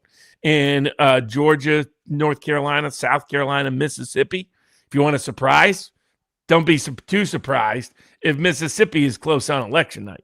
She's never been well liked. I've been warned about this, man. Mississippi's a problem. You get it in the wrong year, you're going to lose it. I'm serious. You have low working class white turnout. You have a pissed off Republican base. You have independents going for Democrats by upwards of 20 or more points. You could lose Mississippi. And that happened almost with the governor's election. He was saved by a hair's breadth. But the problem is the more the white population in southern states becomes more educated and it becomes, frankly, even older to some degree and less of the electorate, the less margin Republicans can expect to win them by. And it's simply not enough. If you're not making any gains with Black Southern voters like Trump did in 24, you cannot offset that. And it's that simple. This is what happened in Georgia too. And everyone would have thought Georgia was going to be safe forever, Robert. In the examples that you have, I was chomping at the bit in 06, where 75% flipped. We forgot to mention that. Nevada was a flip. And, by the way, Maine also, but Nevada, Ohio, Missouri. By the way, George Bush won Missouri fairly easily. He won Virginia that year. But Montana and Nevada, that was the beginning of the end. That wasn't just a surprise. That was a beginning of the end for Republican dominance in that state until Donald Trump just won it back in 24. Yeah, I mean, to give people an idea, the Republican incumbent seats that have not had a single-digit federal race in their state for the last decade that are up for the Senate this cycle are Idaho, Wyoming, South Dakota, Oklahoma, Arkansas, Mississippi, Tennessee, and I think that's it, unless I'm missing any other. I think those are the only 7 truly safe seats because Alabama had a close seat in a swing election in 2017. Mississippi has had several close single-digit. Exactly. Single close digits. So people think of Alabama as not close. People think of Mississippi as not close, but they've actually had some surprisingly within the single digit range kind of seats. And the incumbent senators. Roy Moore was a bad candidate, right? That's what people will say. And that's what you have in Mississippi. Is she. She's a terrible candidate. She runs 15, 16 points behind Trump regularly in terms of margins out of Mississippi. Now add that to depression. Add that to, because this is what happened in Alabama. It wasn't just like Roy Moore would have won if Republicans still would have come out to vote for him, but so many just didn't. They couldn't bring themselves to come out. Robert, I'm telling you, and I know it's anecdotal, but I polled the state too. I'm telling you, 20% of my very red neighbors plan on voting for Roy Cooper. There, and that is almost all driven by anger. That's Right. almost and that's if they vote at all. You know what I mean? Like at this point, it may be better for Michael Watley if they don't vote. You know what I mean? Like that's Right. I'm serious. You know what I'm saying? He's cooked, bro. Look, notice North Carolina is not even a battleground state on this map. The lead is so, and I'll tell you, man. I mean, for all the other people who are like, "Well, we've seen North Carolina do this with polls," but you didn't see it happen in 22, did you? No. Ted Budd was ahead the entire time of Sherry Beasley. Number two, I just literally nailed Donald Trump's vote share to the decimal in North Carolina in 24. I almost nailed Harris's. I was a little off, 0.2, I think, or 0.4 because of higher third-party vote share because of the online sample of that panel. I mean, the online component of that poll. We never did that. Even when Cunningham was running 11 points ahead of Tillis and then it closed at the last minute. Well, guess what? Not in our polling. Not in our polling. It would be even or it was Tillis +2 the whole time. So the fact that we have a Cooper +8 right now and Roy Cooper's winning independents by 22 points this is a bloodbath. And I have a widget, which is cool, Robert, to show you like how bad that kind of damage. Like if they lose these Senate races, Robert, the damage down ballot is brutal. Like, go ahead though. I mean, I'll just put gonna it say up after this. I don't, I don't see a surprise out of Idaho or Wyoming. The places, so these otherwise seats that should be safe, where might the surprise come from? The one to two upsets that comes in these seats that have not been competitive for a decade plus. It'll either be South Dakota, Kansas, Mississippi, or I'll throw in a fourth one that should otherwise be safe. I think Oklahoma and Arkansas are safe, even though I'm not a Tom Cotton fan. The Oklahoma has such rhino people, but I just don't see competitive. There's rhinos there though, so he's gonna And the evangelical boomer base is strong in those constituencies too. But the places that I could see a surprise, totally like a huge underdog, somebody I would list as 10-1 normally or 20-1 normally. But because these big cycles tend to have at least one or two big shockers, it would be and states, by the way, I don't put into the shock category because they have had competitive races. Nebraska's had competitive races. Montana's had competitive races. So the ones that have not had competitive recent races within single digits that I think, and again, that's why I don't put Alabama in. Democrats actually won it in 2017, is amongst Mississippi, Louisiana, and South Dakota. Of those three states, I could see one of those three being a shock surprise. South Dakota. Yeah, because South Dakota, they got a smart independent running. It's an inexpensive state to compete in. There's no Democratic candidate. They have a history of being anti-war. They've been a surprise state in the past.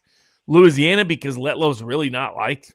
And if she's the one that wins within a big part of Maha and people forget, Louisiana used to be, I mean, it's elected Democratic governors. There's still a Democratic registration edge in Louisiana. People don't know exactly. Still a Democratic registration. Long, deep history of a populist. Mary Landrieu was just a senator from exactly. not long ago, guys. The right candidate could pull a surprise there. And then definitely Mississippi is a state I would not go to sleep on. I think it's going to be a single-digit race either way. So she's just not well liked, and Roger Wicker is a lunatic. It's the old country club South there that doesn't connect anyway. And so I think that those would be of the surprise seats. If you want to take a long shot, 5-1, 10-1 long shot, it would be Mississippi, Louisiana, or South Dakota. The other seats that are within the traditional realm of being competitive seats are Montana, Nebraska, Kansas, Texas, Iowa, Ohio, Florida, Maine, Alaska. All of those are places that fit within traditional, along with places like Michigan and whatnot. And so, what you would expect out of those dozen or so potentially competitive seats, you would expect at least 8 or 9 to be lost. So, I mean, that's where you expect North Carolina to be gone. You expect Maine to be gone. You'd expect Ohio to be gone. Let's stop playing around with this, bro. I'm so sick of this. Can we turn this thing? Oh, yeah, there you go. Oh, create your own map. Thank you. I can't deal with this anymore, bro. Oh, I got to start from the beginning. Okay, let's start with the RCP ratings. But then I'm going to go ahead and I'm turning Democrat, leans Democrat in Georgia. It frankly should be likely at this Georgia point. Democrat, North Carolina Democrat, Maine Democrat, Ohio Democrat, Alaska Democrat. I think those 5, there's been consistent Democratic leads in a range of internal surveys and other public surveys. This Susan is where Collins they're down in their own polls right now. I got to tell you. Yes, correct. Their own. That's already it. They When already he got says it. 8 Already over. races, when Mark Halpern says 8 races, he means those 5 plus the ones he's not publicly talking about are Texas leaning Democrat in internal polls, because that's what happens when you spend $150 million on the Republican side to beat the living heck out of Paxton in suburbs with independent voters. Like this could happen. What I just did right here could absolutely happen. And that would be Iowa, same dynamic. If Jim Carlin doesn't get the nomination, if Ashley Hinson does, there's going to be a very strong populist candidate, looks like, on the Democratic side for governor and senator. Expect Trump endorsed the wrong person for governor. Again. He did this all over the place. That made the party weaker. We had a conversation about Ohio too, which I'll tell you about in a second. Yeah. Oh, correct. So you lose Maine, you lose North Carolina, you lose Ohio. You lose Iowa, you lose Alaska. You've already lost the Senate rather comfortably at that It's gone. point. Oh, it's gone. Good. It's Dem. You don't have much chance, contrary to what you've seen in the polls, of picking up Michigan or Georgia. And then you have Montana, Nebraska, Kansas, South Carolina, and Florida, all which are, by historical metrics, they should lose three of the 5. Yeah, I think even if, let's say, what can we throw in here that could be an X factor? I don't think Trump running around. I mean, he's got to do it, but I don't think it has the impact it had in 18, because the base fracture is real this time. It was not real in 18. Some of the suburban white women who voted for Donald Trump soured on him, but that's just about it.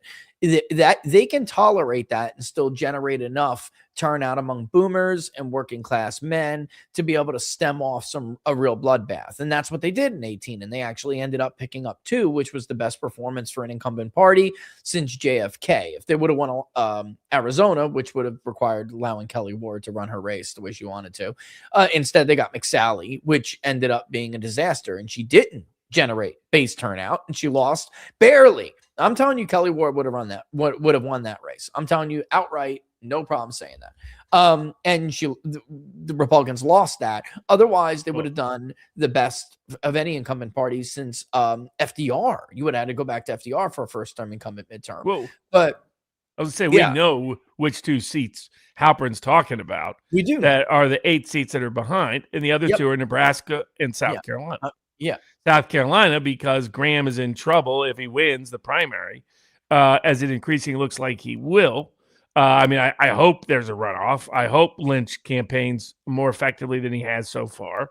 But the reality is, we've given free advice to tons of people. And some people, a lot of people have, they want to go with a traditional campaign. God bless. That tends not to work out. Now, it'll be very embarrassing for Turning Point if Lindsey Graham wins his renomination. They need to at least be perceived as doing more than just on their show. They need to have a massive youth get out the vote operation in South Carolina.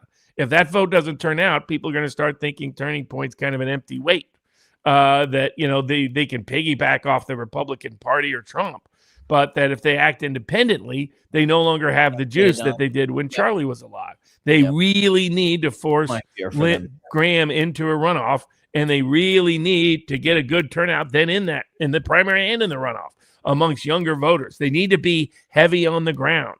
They have, there has been, from people I've talked to in South Carolina, they haven't heard much from Turning Point this cycle. So I know that they've said that they're going to be very active against Graham. Their prior excuse was they didn't want to get in between Dans and Lynch. Dans is no longer in, so you don't have that excuse anymore.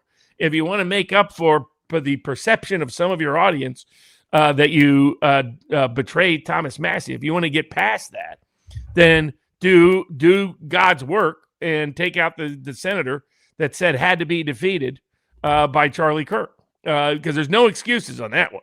You got different excuses you can offer and proffer on Massey and some of these other races. There'll be no excuses if Lindsey Graham coasts back in. The Turning Point will be seen as weak, inept, incompetent, ineffective, or not really dedicated to what they're publicly claiming. They got to take out Graham. Republicans benefit if they take out Graham. If Graham wins that nomination, I think Graham loses the general election because you're seeing libertarians. What woke up a lot of independent third-party would-be candidates was Massey's loss. You got all these people saying now, I'm going to run as a libertarian in my House race, my Senate race, my city council, whatever it is. Mode. They're in full-bore sabotage mode. And correct. And of course they're going to be. It's going to be payback time. And you can't screen. This is what Richard and I have been talking about. It's like whatever you think about Thomas Massey, it is stupid to burn bridges within part of your own base. All you're going to do is get them enraged at you and figure out a way. This was the mistake Democrats made towards Ralph Nader. Neocon foreign agent. In the 90s. Replace him with the neocon foreign agent. I mean, Al Gore wouldn't even meet with Ralph Nader. He wouldn't even meet. He was like, to you, Ralph Nader. Ralph was like, okay, maybe I'll run for president. Let's see how that looks. And then Gore was like, But now Republican establishment people are doing the same. But this is the reality. So I know in Nebraska, almost every internal they've done, the Republican is behind. And this is a guy who barely won in 2024. -2, bro. -2. I know. I saw it. -2. 48-46. They're down. Exactly. And Graham, you've seen it from your own data. If Graham gets the nomination, there's so many people that don't want to vote for him that will either vote Democrat or vote Libertarian. And Libertarians won't run if they think Democrat would get more votes otherwise. I mean, that's how anti-Graham that voter group is and dedicated to seeing his defeat no matter what. So I think both. And then the biggest nightmare for me personally would be if some prick like Vindman became elected United States Senator from Florida. I can't stand that guy. But they're so screwing up the Florida race and what they're doing down there and on the Hispanic. I mean, you see Seth and some of these other guys who are like, these places are safe because the 2024 Hispanic margins are here to stay. And it's like, what? Right. Have you paid attention to nothing? Have you looked at none of the party identification, party registration, primary participation, general election, special election outcomes? Yeah. They're all, Hispanics are off the train. They're gone, assuming they're going to vote more Democratic than maybe ever before in places like Texas and Florida. And what does that mean? It means those seats are very much up for grabs. It's going to take the fight of his life for Paxton to win in Texas. And everybody's asleep at the wheel in Florida when Florida is much greater risk than they realize. We have Republicans currently winning with leaners 23.5% of the Hispanic vote. Just so people, I have to pull this down. I'll put the map back up in a second because anytime I say something like this, it's got to be showed because people just say I'm full of shit or something, but no, I'm not. Here it is. Where are you? Here it is. And I know it's small. Give me a second. I'll make it full screen. There we go. All right. Before leaners, you have, Republicans are just getting absolutely shellacked, dude. 20.5% is all they can pull of the Hispanic vote on the initial ballot. And then with leaners, and this is of registered voters, but 23.5%. There it is right there. So basically 60 to 24. When you throw in the likely electorate, where are you? Oh, it's on the first thing. That's right. I got to go to boop. Yeah. So maybe it kicks it up to 30%, Robert, something like that. I also do have the presidential race, which I'll be honest, I've been so busy. I really haven't had time to look at it. It's ugly. Marco Rubio, Mr. Hispanic, gets 26% of the Hispanic vote. Bro, 26%, dude. And at least JD Vance is in the low 30s. All right, so at least he's in the low 30s. Oh, you mean having a Hispanic surname doesn't translate into votes with Hispanics? You would be, I know that's so crazy to think of, even after the old white guy from New York City set the record for Republican support among Hispanics. It's crazy. The Build the Wall mass deportations guy got the biggest support from Hispanics. You gotta love this, brother. And actually, when JD is in the head-to-head against Newsom with leaners, he gets 42% of the Hispanic vote, actually. He just gets slaughtered. Well, and that's Paxton's best hope, is that his strong Maha bona fides and strong immigration bona fides, which, contrary to conventional wisdom, play well with the Hispanic vote. Yes. That will be enough to withstand Tallarico, who will have probably a big money edge in the race because the National Republican Senate Campaign Committee will, you could almost guarantee, abandon Paxton in the general election. Yes, absolutely. And by the way, with Tucker and Joe Kent on the ticket, Vance and Rubio's Hispanic vote share falls to 35.5, and Tucker takes 16%. So, man, That gives you an Tucker idea for where that and vote Kent is. is a huge threat. If they ran just to be dicks, it's Ross Perot, bro. It's Ross Perot. Well, and you may have a situation where that may be the best thing down ballot, stuff like that. You know, you might look at it and say you have no shot at the White House. So let's have a third party libertarian independent candidacy to get down ballot Republicans, conservatives have a shot. We'll cover like the governor's races in July and then the House races in August. But as a sneak peek preview, there's a lot of governorships that people are assuming are not going to be competitive that I think they're wrong on. I mean, I don't think Texas is going to be the blowout it's been in the past. I don't think Florida is safe at all. People are delusional. They're delusional. Like Byron Donalds. I mean, wait till the scandals start coming out about Donalds. I mean, let's just say it's Laura Loomer-ish, Epstein-ish. It's got those kind of vibes to it. Can't hang out with Corey Mills there, Byron, and not have some of that blow back on you. That's what a lot of people I know were really worried about. They were like, dude, you know, we're gonna do this again. You know, like. And personally, I can't know. You pulled Florida more accurately than anybody. My own take is, I mean, isn't it a primary a heavily boomer vote in the Republican side? And one and two, doesn't it cost a lot more money than Fishback could ever raise to be competitive? Yeah. This is why I'm very skeptical over some of the stuff even I have seen, and I understand where some people are coming from, where how they think that Fishback has a better chance. Florida's expensive. Florida is super expensive. It is not an easy state to run in. I don't know, man. I'm very bearish on, even if Fishback was to beat McDonald's in some crazy fluke.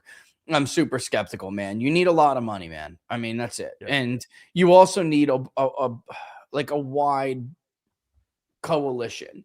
And I feel like he would do better with younger whites, but he's going to do worse with like some of these older boomers and like Monroe who vote Republican for president. They have no problem voting for a Democrat for governor even, but definitely even for Senate. I mean, Bill Nelson used to do really well there. You know, Alex Sink running against Rick Scott did really well, even though Scott edged her out.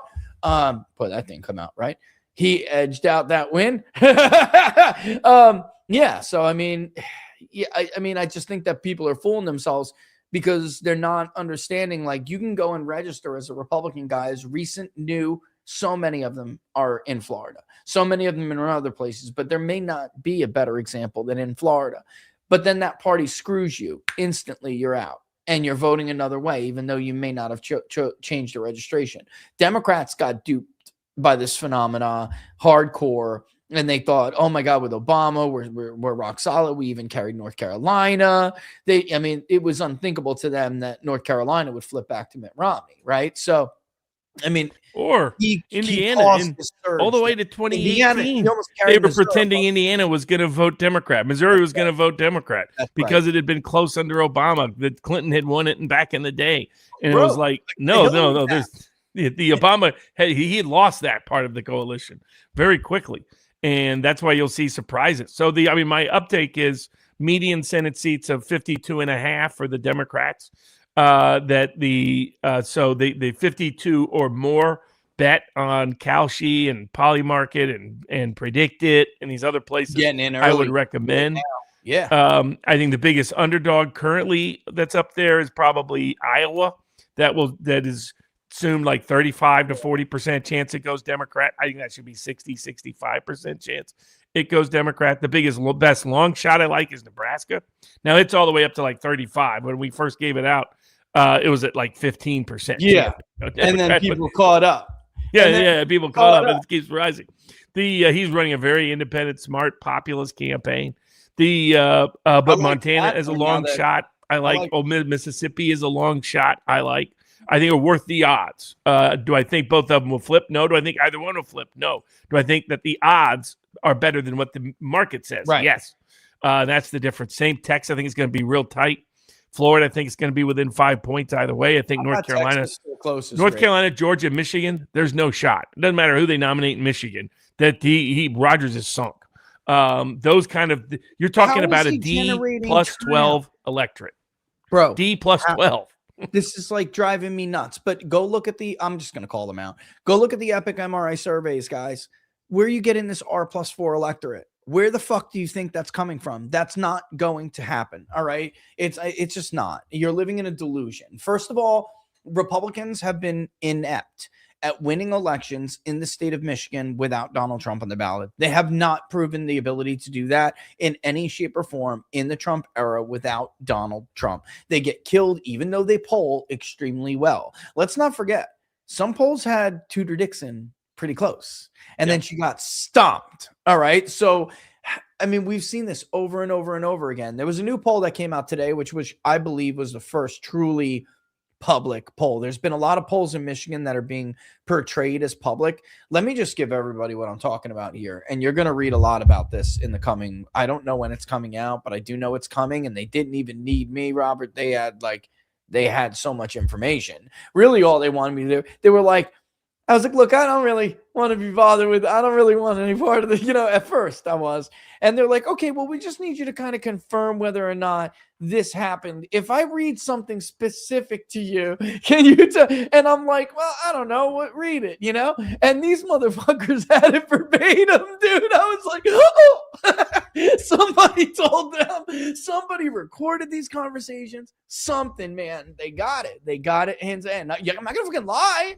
You got it. That's it. I look good. I come out smelling like roses because I'm the only one going, no, this is wrong. This is not okay. We're no better than the left. This isn't all right. You're lying to people. Just so everyone knows what I'm talking about, there's a lot of money being thrown around at right wing or so-called independent pollsters to pay them to do these surveys. And you think they're public surveys, and they're not. And it's being funneled through other organizations. And right now I'm causing heart attacks to multiple people. Don't worry, I'm not going to say your name. Doesn't matter anyway. I'm going to let you know who do it because they have the big lawyers. And if they expect to be sued over this article, apparently, and they're going to win. So whatever, it doesn't matter because it's true. So they have the goods on you. I would not sue and make myself look like an idiot if I was you, especially since I'm telling you they read verbatim what I recall to be the conversation. They know somebody recorded it. Somebody gave you up. It's over. They got you. Just say you're sorry and you'll never do it again. Actually, I think some of them will probably be ruined forever. I don't know, man. We'll see. But you guys should know they're not real polls, okay? They're not they may be real, they know the result that they want them to get, so they'll massage the data a little to get the result that they want, and it may be within the realm of reality, but it's not reality. And you guys are just looking at them like, oh yeah, we're ahead in Michigan, we're ahead in this state. No, you're not. And they know you're not. And their idea is, if we could get you to think that we are, then you won't lose hope. You'll vote. And then hopefully between now and then we can make reality match the fake polls. By the way, they did this in Mexico. The cartel did this in Mexico, and they stole an election doing this. Yeah, I mean, this is very, very bad, guys. And I wanted no part of that shit. I was like, I would rather be a poor pollster. You know what I mean? Thank you. Which I'm not going to be, but I'm saying I'd rather. They're making money, bro. I think Michigan, North Carolina, Georgia, and Maine are not even going to be close. I don't think they're going to be within 5 points. Democrats are going to win with ease. Plattner came down, and I bought him. I'm not gonna. I'll just say I play. He fits that northern part of Maine very, very well. Dude, nobody's gonna give a shit about the sexting thing. His wife is standing by him. Did you watch her video? I felt for the woman. It was a nothing burger. My wife was like, I'm gonna. If I was in Maine, I'd vote for this guy now, just because of how dirty it was. To your point at the top of the show, the 2025 was already so Democratic that people that threatened to murder their opponents and their opponents' children in front of them got elected to the chief law enforcement position in Virginia. I didn't think that was possible, but that's how bad the environment was. And it's worse now. It is much worse than it was in November of 2025. It's worse. So the good transition to answering all the super chats before we wrap for tonight. Speaking of missing pollsters, it's one of the first questions. Oh, get out of here. Don't worry. I have on good authority that'll be a comeback story very soon. I have it on good authority anyway. Hold on. Let me put it where it belongs, Robert. And Mark Mitchell Ransom Fund. You keep saying Mark is about to get released out of the basement and the red ball gag taken out of his mouth. When? Within, I think, before July 4th, our quarter century anniversary, which the president has taken the decision to just scrap all the pageantry, and he's just going to talk for 3 hours instead. Unbelievable. I mean, somebody in the White House has just got to start smacking him around. This is insanity and stupidity on steroids. 2 or 3 times at least, I said something to the effect of what I tweeted, which was like, you know what's been a massive issue with you people? Nobody has any balls to tell him the truth. And this has been like, who talked about this being done wrong? Who talked about that? The president said this. It's like you're focused on people addressing the wrong shit instead of the wrong shit. And then not having the balls or the courage or what I view really as true loyalty to tell the president the truth. And it's like that to me. I don't know how you could claim you're loyal if you gaslight your leader. You know what I'm saying? Like, that's not real loyalty, Robert. I mean, history is like the dustbin of history is littered with leaders who blew, these enormous opportunities for themselves and their people because they surrounded themselves with sycophants. And those sycophants didn't have the stomach, the moral clarity, whatever it is, to be honest with that leader.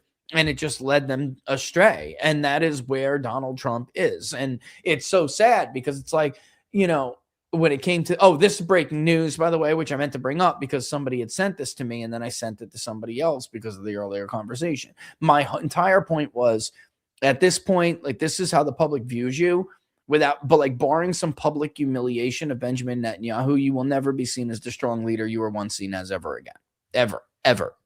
It's never going to happen. And you, who may want to succeed him, you will never be seen that way either because everyone views you as BB's bitch. Like the memes of you bent over the podium, that's your legacy. Do you understand what I'm saying? That's not a jokester. That's not someone fucking around. That's how you're seen. And it will be that way forever unless you do something about it. So apparently this is real. And I can even give you exactly what he said. Trump went off on Netanyahu in a phone call that took place after this interaction I'm telling you about. And I wonder if this had something to do with it. It's the only way he's got to exit. And the only way Iran's going to allow an exit is Israel be put back in the box. It's being reported by Axios now. Oh, shit. So this is what he went off on Netanyahu. And he said, you ready? Verbatim. You're fucking crazy. You'd be in prison if it weren't for me. I'm saving your ass. Everyone hates you. Everyone hates you now. Everyone hates Israel because of you and because of this. Well, he's got to. He's got to put him back. Well, I mean, it's what the Reagan strategy is. Yeah. The Reagan strategy is not what Mark Levin said it was. Bitch. The Reagan strategy was get out, pull our troops out, pull our military presence out. That's what he did after the Beirut barracks. He didn't use it as a pretext to double down. He didn't use it as a pretext to do a bunch of invasions. He said, we're out of here. And that was step one. And step two was Israel, get back in your box. You're committing a Holocaust. That's what Ronald Reagan said. All these conservatives are running around saying, you got to be more like Reagan. Well, that's what Reagan did, Marky boy. Reagan said, get back in your box. I know a Holocaust when I see it. He didn't mind using those. Like Hitler, bro. Yeah, exactly. He had no limitations on it because the then Prime Minister of Israel was shocked Yeah. It's like, how dare you use that phraseology? He goes, well, I know it when I see it, and that's what I'm seeing. Yep. For So walks like a Trump, if duck. he doesn't do the same thing, then he can't mitigate this. I mean, because the economic losses are mounting as we speak. So it's still, June. So is there a chance to mitigate it? Yes. Chance to reverse it? Probably not. Chance to mitigate it? Yes. But it's got to give the first step. It's got to be to get the heck out of there. And that means Joe Kent's been right all the way through. Yeah, it's been. Have to rein in Israel if you want this war to end. Speaking of Joe Kent, we were talking earlier, and I texted him because I'm like, I'm going to play the clip at the end, but these fucking podcasters, 200 dead little kids. Well, shit happens in war. How would you know, you little bitch? You didn't sign up to join. All of them are all enlistment age as of 9/11. Where were they? They're all over these wars. You like to stand. That little shit would puke his guts out if he saw what happens when a child is hit with an ordinance like that. If there's anything left of them, it happens. Things happen in war. Little piece of shit. Oh my God, man, that angered me so bad. And then I'm like, Joe, where were these people? Where were these? Because Joe was in before. But then, like, you had people like me and Sean Parnell. You got to give some people credit where it's due. Where are these other guys? Like, where were these other guys? Ben Shapiro loves Israel so much, bro. Why didn't you go in the IDF? Why didn't you go in the IDF?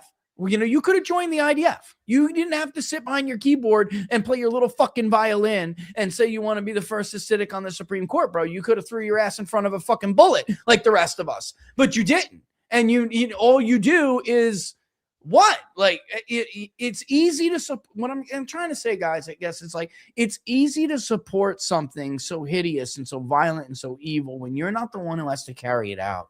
All right.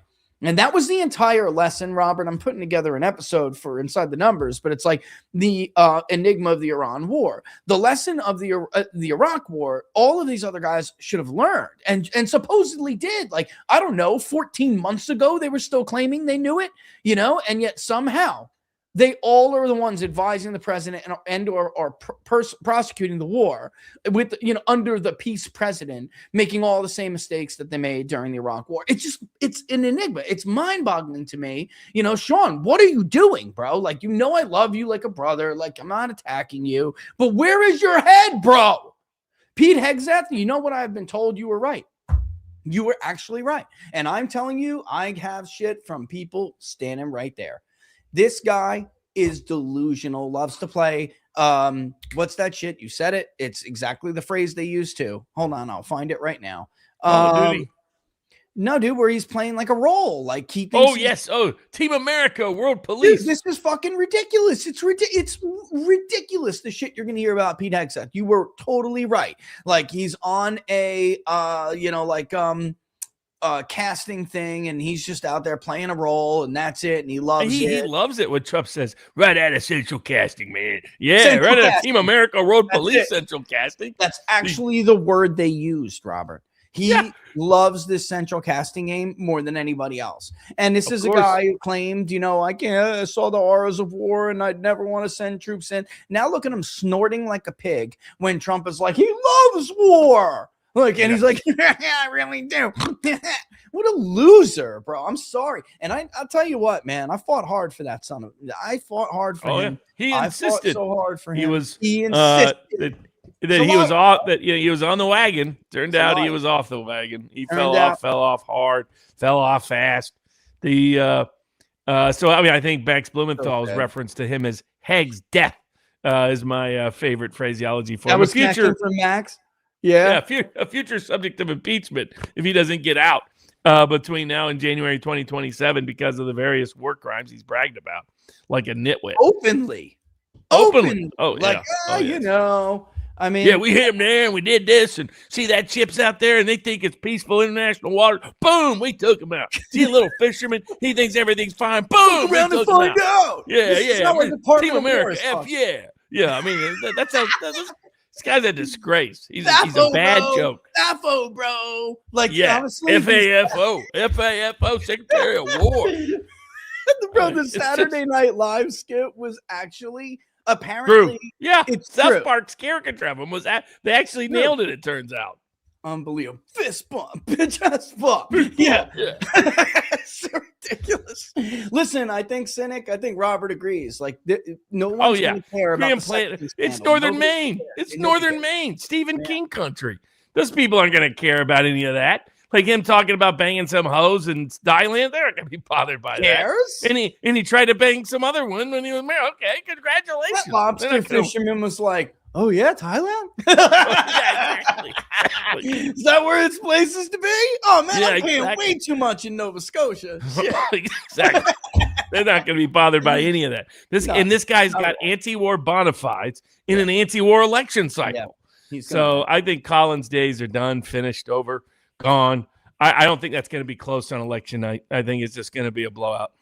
Because I think the floor in Northern Maine is going to fall through the roof, fall through the floor, and that she won't have enough out of suburban Portland to survive. That's what I was going to say. Like, the only way, and the Republicans know this, that they think she could survive, and I could see this, is that if they get Democrats like to basically get, and they are, you can see it, trying to get in line with Susan Collins, because guys, and listen, they can't abandon Plattner. Those headlines aren't right. You can't abandon Plattner because they never supported Plattner from the very beginning. Graham Plattner is a threat dragged to the status governor. quo. Yes. Yeah, Schumer dragged the Democratic governor of Maine, Janet Mills, to challenge him. Yes. But for all those that think there's this big appetite for Democrats to dump him, even the sitting governor with the sitting Democratic Senate Majority Leader with tens of millions of dollars could not move the needle against Plattner. She was going to lose by 40 points to salvage her reputation. She dropped out at the end. So that's where I'm like, if there's this big appetite against Plattner against Democrats, why didn't it show up in the primary with the Democratic governor running against him? And it will be counteracted anyway, though, like Robert said, like as many. Yeah, there are more voters in the first district outside of Portland and Bangor, right? But the problem with that is that the Trump voters in the second district aren't voting for Susan Collins. They're not. Right. You can actually see you can see it in the surveys. And Maine is very hard to poll. Yes, Susan Collins has outperformed it, but that was one cycle. In other cycles, Susan Collins was actually ahead. All right, so like there was only one miss with Collins. I made money betting on Collins in 2020. I remember when none of the polls thought about it. Very different dynamic this race. Very different dynamic. Totally. I remember 100%. Remember, and we told people back then they are wrong, and they're wrong because of the second district's poll. The second district's number where there's no way Trump is missing his benchmark in the second district by 16 points. That's wrong. And DRI, I'd be curious to see them poll that race. I believe it's DRI, right? They used to poll for the Bangor Daily News. They are hands down the best one. The Pan Atlantic survey is not the best one. In fact, if you go back and look, you'll see in both 20 and 24, a lot of those other surveys we're seeing now did pretty bad, and DRI was like right on the money. So I'll wait for them. They clearly can poll Maine better than others. It's a tough state to poll. Michigan last elected a Republican to the U.S. Senate in 94, timed with the presidential election. It was 1972. A 2024 Trump won Michigan by 1.41. Rogers lost 0.34. And here's the kicker, Cool Blue. Not only did Rogers lose because he did worse with like Saginaw and Macomb working class voters than Trump, but he actually did worse with college educated whites in Oakland, Black voters in Wayne County, and Arab voters in Dearborn. So all these pockets where Trump made up 5 points, 3 points, all over them. But go look at Oakland. That I literally laughed live on, I believe it was Solomon or Newsmax.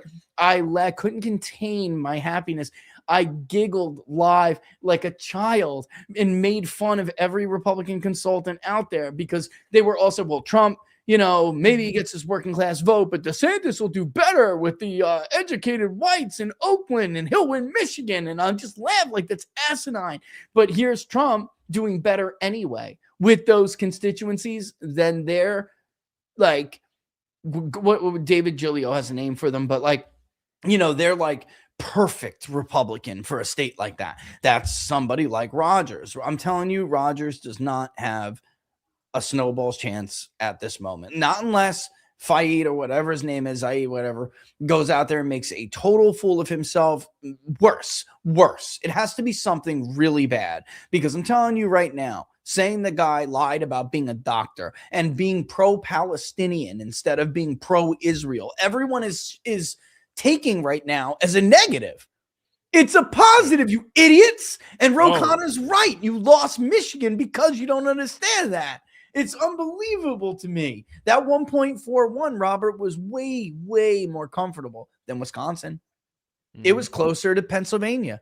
That was unheard of. Nobody saw that coming except for, by the way, that's why I only pulled Michigan and Pennsylvania toward the end, guys, because I did see that coming. It was because of the nature of the Trump coalition being less white, less old. It was like, oh, so Wisconsin will not be the closer one this time. It will not be the easier lift this time. Wisconsin's actually going to be harder because he's not making inroads with those like more, that particular Scandinavian groups, educated whites. He's just not.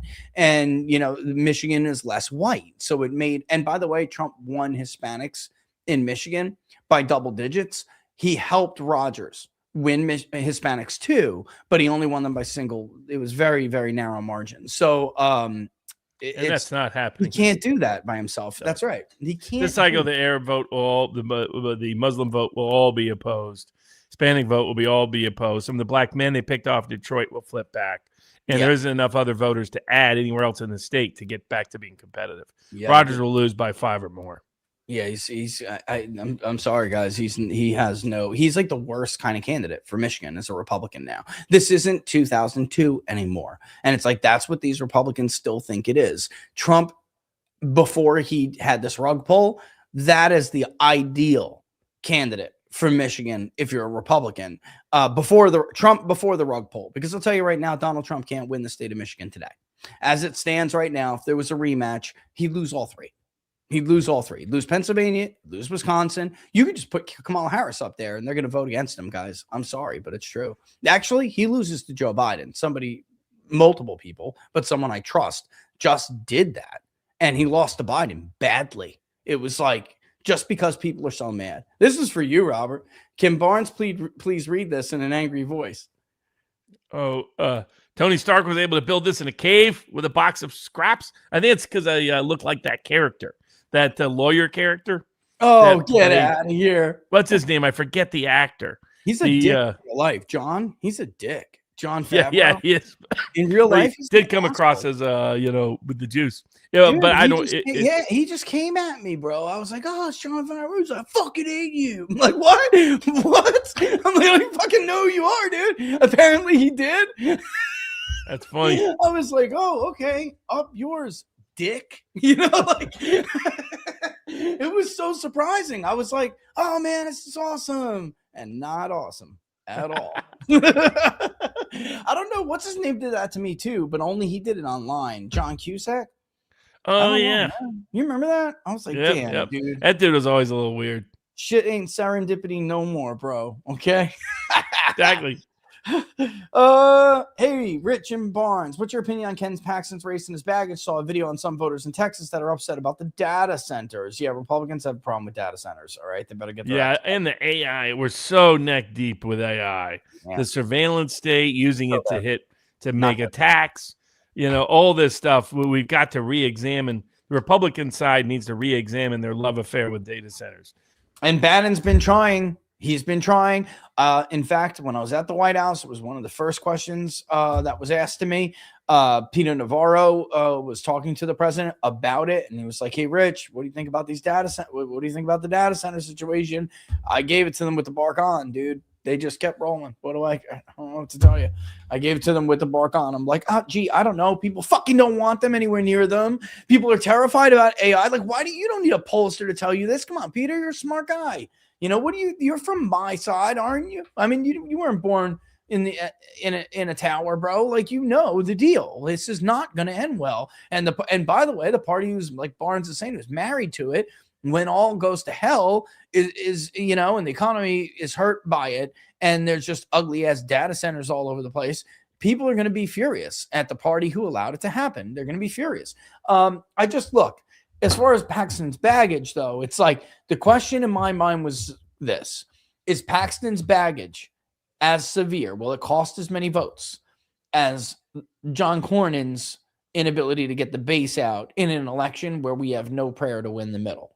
We have, guys, the idea like we're going to win the independents, or like the Eric Erickson line argument is horseshit. Okay. Yeah. I don't want to get this candidate because he's going to gin up Democratic votes. The Democrats are coming out. There's nothing stopping them. They're coming out, and they are the high propensity coalition. They're voting. In case you haven't noticed, they kicked our ass in Texas. They kicked our ass in Georgia. They're outvoting us everywhere. North Carolina, everywhere almost. Basically, where we don't have like a 10-point registration edge, they're kicking the shit out of us. And they're going to come out. And the only way that we can mitigate the damage to from the middle is if we gin up enough base enthusiasm among our people that we also drive the independent vote out, because that's Obama did that. He knew he wasn't going to win the middle against Mitt Romney. So what did he do? He turned it into a D+5 electorate. And instead of Romney winning by 11, 15 points among independents, he won by single digits. Even though all the polls showed that he would do better. Well, they didn't come out. And Barack Obama got his indies out, and it narrowed the margin. Wasn't enough for him to overcome it, but it was enough for him to overcome, period, because he had such a big advantage. But that's the difference here. Paxton can bring the base out. Paxton, like Barnes said, can win back some Hispanics. He can. He's got bona fides with MAGA. He's got bona fides with Maha. Cornyn's a fucking joke. Cornyn was like the textbook, I'm going to lose in a stunning upset incumbent. Like, I don't know how people couldn't see that coming a mile away, Robert. That was going to be the one where everyone had likely Republican, and Cornyn was going to lose. And Tallarico was going to beat him by like 2 to 3 points. And everyone's, oh my God, the stunner of the night. Republicans lost Texas. And you and I would have been sitting there like, stunner? I fucking told you so. I'm not saying Ken's going to win. This is the fight of his life. But he had a better chance than Cornyn because of that. That's it. So no matter how it ends up, and Brusiewicz did a good job going after that piece that was leaked to Politico. It's like Republican consultants said that Trump just wasted $100 million with Ken Paxton, who's going to lose. No, asshole. You wasted $100 million tearing down a guy who was going to win anyway and bloodying him up for the general election. And now you're leaking and running to Politico so you can point the finger at somebody else and you don't get blamed for the damage you did to Ken Paxton. That's it. That's the truth. And you're going to see this a lot, guys. Steven, you're going to see this a lot. You're going to see these Republican consultants. You're going to see La Savita. They're going to run all over the place. They're going to tell people, see. No, they're trying to deflect the blame because they're the ones who should be blamed in this. This shouldn't even be close. Honestly, Paxton should be ahead by 5 right now. But they did him dirty. And by the way, you're going to see this with all the Israel First crowd people too. They're going to start that's this whole attack against Tucker and the woke Reich. If we don't get rid of them, we're going to lose midterms. We're going to lose elections. Nobody fucking likes you. What are you talking about? You're the one who caused this fracture. I can show you on the generic ballot when Republicans lost their lead. It's when Donald Trump bombed Iran the first time. That's when you lost your lead. Israel First did this, but they're going to be pointing fingers at everybody. It's Tucker. It's Nick Fuentes. It's People's Pundit. It's you, Robert Barnes. It's all of our faults. If I polled myself, I'd probably have a 2% friggin' name recognition, bro. You kidding me? Maybe I'm giving myself a little too little credit there. Maybe 5, maybe 10. I don't know. You know what? I should poll myself one day. But I mean, it's ridiculous to think like we did it. Even Tucker, you did it. Yeah, it had nothing to do with the Epstein files, breaking your word on the Epstein files. It had nothing to do with being BB's bitch after 3 months of your administration. It had nothing to do with that. Yeah, it's our fault.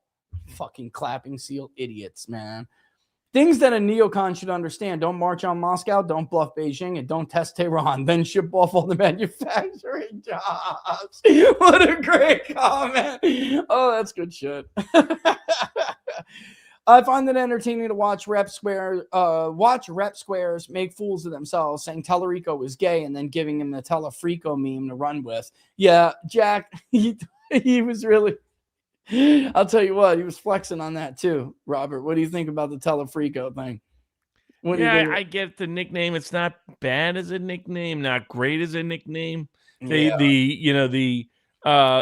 he would have the guts to do it, calling him Tel Aviv Tellerico, given his long ties to Miriam Adelson, might be a way to break through to the anti-war constituency in parts of East rural Texas and Hispanic South Texas. That would be the way I would. If you look at who survived in 74 in Pennsylvania, the Republican got the endorsement of the AFL-CIO. You know, that back when they carried heavy weight in Pennsylvania, and decided to make an enemy of Richard Nixon.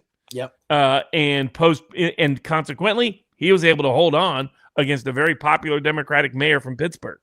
In New York, Javits ran a brilliantly nasty campaign that managed to make his opponent, former Attorney General Ramsey, look both pro-war and anti-war at the same time. I mean, it was like brilliantly mastered. Yeah. But that's if you're Alaska, I mean, he's got another problem. Sullivan, what is he doing? Well, now he's got an opponent named Dan Sullivan. He's got an opponent with the exact same name, just to screw up with a vote. This guy that's ticked off. Was going to happen, though. I told you they were going to do this. Yeah, of course. And he's getting hammered by that chick. Peralta's just hammering him. And it's a huge libertarian state. It's a huge anti-war state. He needed to align that way, and he just won't. Huge cost of living state. For Absolutely. Alaska, everything costs more in Alaska. Like, guys, when a gallon of milk was 50 cents in Alaska, it was $5. Like, everything costs more because of shipping costs. And what goes number one in shipping costs? Diesel. What is skyrocketing right now? Diesel. So if he was smart, those would be the kind of things he would do. But he has shown no interest in it, no appetite for it. I mean, Susan Collins is busy doubling down on the Iraq war while cheerleading the Iran war. She's politically daft and clueless. I just don't see much hope there. That's her attempting to get the support of Democrats in, establishment Democrats, and especially in DC, which I think eventually they will give her, because I do think they see Graham as a real threat to the status quo in the mold of like Trump, in the mold of like Bernie. Well, another guy who's going to lose his job is going to be Chuck Schumer. The new incoming Democratic senators are going to pay him back and throw him overboard. Yeah, they think he's been weak, incompetent. Schumer would be in trouble. Look at what's his name, Mr. Deep State Dan himself, there in New York City, is going to get taken out by the Mamdani machine running against Israel. I mean, nobody thought that guy could lose, and it looks like he's not going to lose. It looks like he's going to get hammered.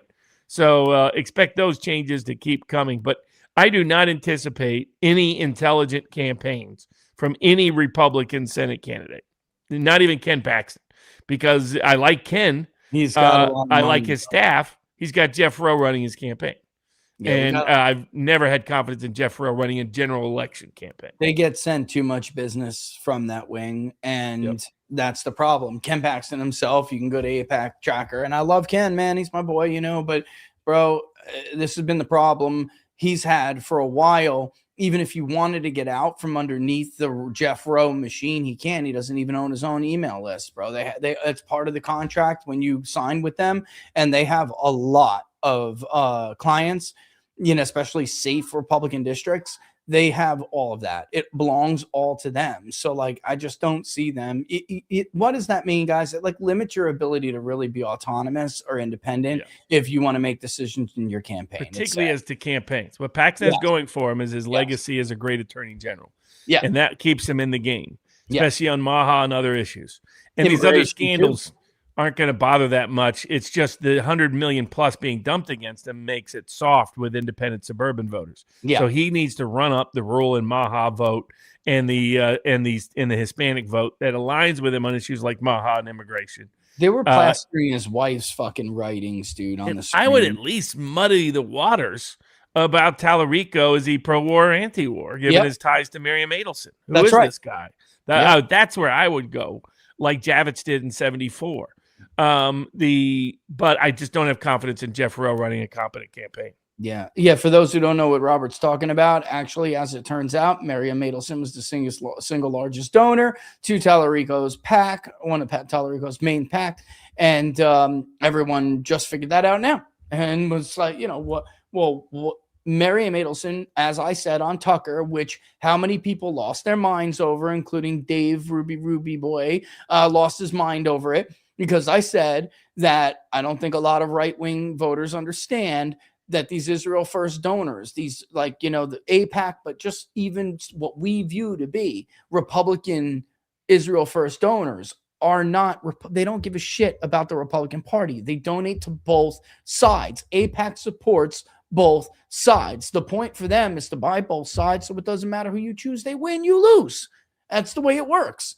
And then it's literally in the middle of this online debate, because Tucker posted the video, that fucking news comes out. And I'm like, gift! Here she is donating. Thank you for the gift, Lord. Here she is donating to Tellerico. I mean, it's just true. And I mean, I didn't say that off cuff, guys. Like, I know a lot of these people, and I got the goods on some of them, flatly admitting. I was just speaking of Mitchell Ransom. I literally showed him some of those conversations. I'm like, look at this, just openly, like, yo, I don't give a fuck about the general election. That was verbatim. I don't give a fuck about the general election. It's more important for us to purge Jew hatred. And I'm like, okay, but Massey wasn't a Jew hater, and I wasn't like some longtime defender of Thomas Massey. He opposes foreign aid, not only to Israel, to everybody. Yeah, that's what all Jew haters say. That's what they all say. And you know what? The Democratic Party was destroyed by Jew hatred. And I'm like, no, it wasn't. It was destroyed by not allowing dissent and getting too radical or outside of the consensus in the American electorate. And it was being pro-Gaza war and standing by and saying nothing when Israel. It wasn't because they were too critical of Israel and Gaza. It's because they weren't critical of Israel and Gaza. That's why the Biden took so many hits in his. But yeah, I mean, the South Dakota primaries. Interesting, isn't it? Yeah, the amount of money being. That's how people reported in Kentucky for it. They just hated the bombardment of messaging and a depressed turnout. So it'll be interesting to watch how that translates in South Dakota. Yeah. Because that is not a state where they could afford that. Otherwise, you can have Nebraska, South Dakota, Mississippi. I mean, you got these things bleeding red on RCP's map, but you have a drop in turnout because of depression, plus lose independence and 10 to 12% of the crossover. Suddenly, you lost a seat you never thought you could lose. And that happened, by the way. And like Robert brought up, in Alabama, even though it was Roy Moore and a candidate's issue, but that's the recipe that goes together. It doesn't just have to be a candidate who's hit with 3-4 sexual, misconduct allegations in a row in the Washington Post. It could be a long thread of disappointments over a year and a half that lead to voters essentially doing the same thing anyway. MAGA has become Hillary, blaming Russia. Yeah. They're no different. I'm sorry. And I can confidently say that because of my own research. I know that I'm not even insulting these people.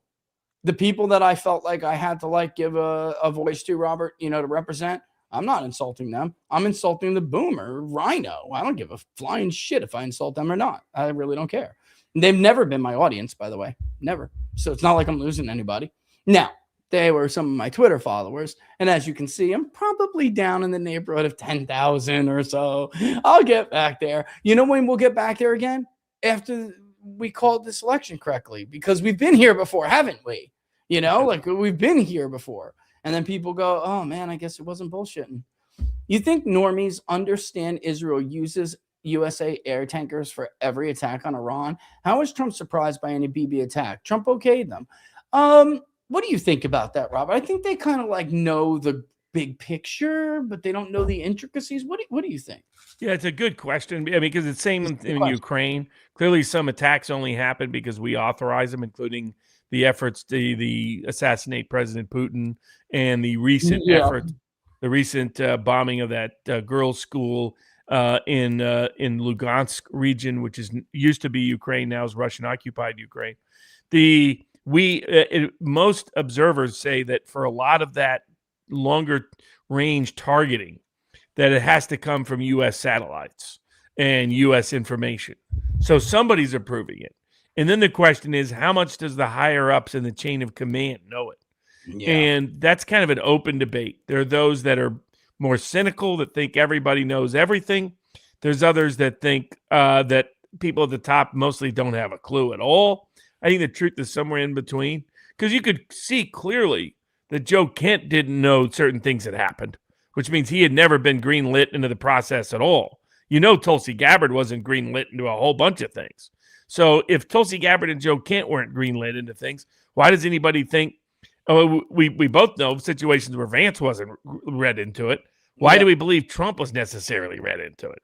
And let's be frank, Trump is not all there with it these days. Whatever, whether it's declining mental health, corruption scandals, stress at his age, whatever it is, the idea that they're reading him into every one of these details, I seriously doubt. So my dad's and his friends, man, was like saying the same thing. Like, listen, Richie, you know, at our age, you know, it's not even like necessarily like we look at him and like in a bad light. It's just that like at our age, this is probably not the right position. We have to stop doing this. And I find it funny that like the hero boomers saying this, like telling me that they think we need to start electing younger people because it's not anything against older people. It's like, look, I'm just telling you how I fucking feel today. You think I'd want to run the country today? Probably not. My back hurts, you know, like, I mean, and we already know of one situation, guys, where he was basically thrown out of the Situation Room. Like there's, right? You know what I'm talking about. There's like no other way to put it. Like they were like, you have to get out.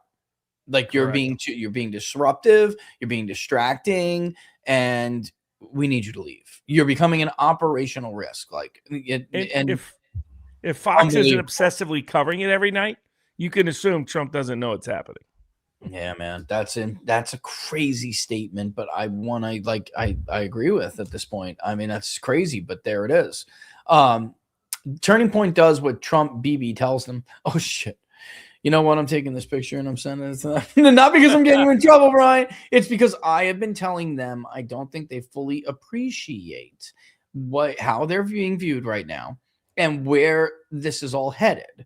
Like, again, they could reverse course correct a lot on the public perception. They blew an opportunity, in my view, to do it in Massey's race, but they have one last chance. It really is one last chance. It's to take out Lindsey Graham in South Carolina, because if Graham loses that to Lynch, the Turning Point will get the most credit of anybody if they're very publicly engaged, publicly active, getting out the vote, putting out all the effort there. Move the show there for the next week.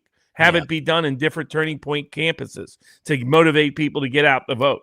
You got to go full throttle, because if Graham wins, the perception is going to be one of two things. Turning Point is sincere but utterly weak and thus irrelevant. Or they're insincere and they've been captured. That's what I'm worried about too. And I know either way, it's a loss for Turning Point. People are going to say, why get involved? Why get engaged? They can't do anything. They can't move the needle. They're viewing that the president has always been such a good friend to Erica and to Charlie even, and I get that. But my point to them is, like, at some point, guys, believe me, if it was between you or him, he would choose him. And I'm telling you that you are in this position where in a few months, your inability to side with your own people, which is what's going on here, could cost you dearly. I mean, it concerns me because I really believe they are a must-have organization in this country. I believe Charlie filled a role nobody else got, man. Like, and he had the ability to put it together because he had the ability to raise money. They had the tentacles, the organization and the tentacles that you need to do something like that. And if we lost Turning Point, it would be a catastrophe, because Republicans, guys, are stupid. They're not smart. These consultants, the other organizations that say they're getting out the vote, they're full of shit. Like, you have Scott Pressler out there who breaks his ass, works in literally, I don't know, I'm not saying this to put him down at all. It's quite the opposite. Like, I know Scott has slept in his car before because there's not enough money to do the job and put himself in a hotel room.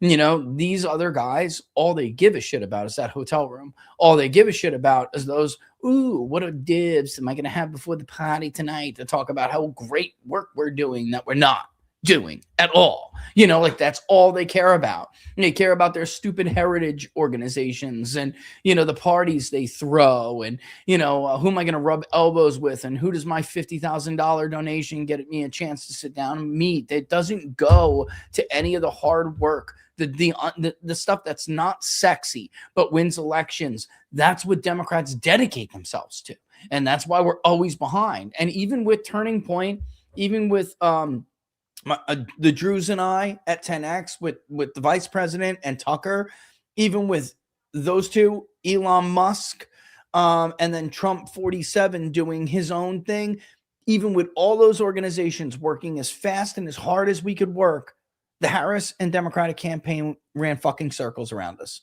They still did. And the only reason why we were effective was because we had the message. It's like the old Alex Castellano saying when Hillary had to get out the vote and Trump didn't. It's like a church is only a church if Jesus is there, man. And it's got the message. If there's no Jesus and no message, just a barn, bro, an empty barn. Like that is so right. And that's why it looked so effective. We were effective. I'm not saying that. I'm just saying there's no way we could have knocked on as many doors as they knocked. There's no way we could have. Yeah. I mean, and you can't be a co-host of the show and tell people that it's crazy to believe in the Epstein files. Go back and listen to Charlie. Charlie was more aggressive on that than I was on the Epstein files. I mean, he'd been talking about it for years. And it's a bad look for the organization. So they have an opportunity. Take out Graham and you redeem a lot of credibility. Don't take out Graham and you probably lose your last chance at credibility. If you're going to say you're going to stay out of something too, then stay out of it. Yes, exactly. Correct. Definitely don't pour salt in the wound after the fact. Yep. Oh my God. At this point they should just have him on and like a mea culpa. How many Senate seats need to flip to convict Trump? Well, I'll tell you right now, and I'll put it back up actually. What Robert and I just showed you before, which was without all of the ones the NRSC don't want the public to know that they're in trouble with right now. Even if we gave South Carolina to Graham, all right, let's give it to Graham. All right. But that's not a vote against conviction. And I was just going to say either way, that's a vote for conviction. That's my point. Exactly. Let's give Nebraska to Republicans. All right. So now Dems picked up that's another one that would very easily be a vote for conviction, even if the Republican wins. So in truth, if Republicans lose, if the Dems pick up 6, and that of course requires Republicans to lose Alaska, Susan Collins will leave. All right, so you can actually take away 47. Yes, because in this scenario, Susan Collins goes down, her friend. And she has said, and I am telling you, you will watch. This will be one of my greatest predictions because it's not a prediction. All right, I know because Lisa's told people and have told me. All right, so that's it. She has on multiple occasions said, especially if Susan loses, all right, which is in this scenario, she will leave and she will say she's an independent, but she will caucus with Democrats. So we'll actually be 54. All right. I still think even in this scenario, he's cooked because you need to get to 60 and they're going to get there. 67 for this. 60. Yeah. That's right. But you were saying that they already had up to 8. They already have it. That's what I'm votes. saying. That's what I'm saying. So if Democrats get up to 55, say, then I think if Democrats cross 55, Trump 50-50, Trump gets removed. Because their ability to get 4 more, especially here's the problem. 55. See, I think it's like here, bro. I do because there's already like 6, 7 to 8 now.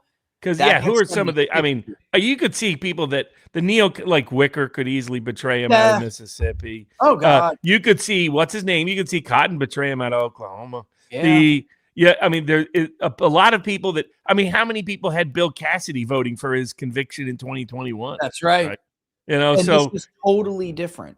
He's not going to be around anymore on the ballot. See, in 2020, the reason why McConnell wanted that last ditch thing to happen is because he wanted a resolution barring Trump from running again. There's another conviction vote. Andy Barr. Andy Barr will be quick to vote. Andy Barr will vote to convict. And this is the whole. Well, but Trump endorsed Andy Barr. That's a Trump candidate. Wake up time. This is what happens when you reward traitors. This is what happens when you reward traitors. Should I play some of the video again, guys? I think I did this before, didn't we? They'll stick it right back in you. And then this doesn't even get to everybody's going to be shocked. Like when Glenn Greenwald did that recent debate of all the young MAGA influencers. That's right. Yeah.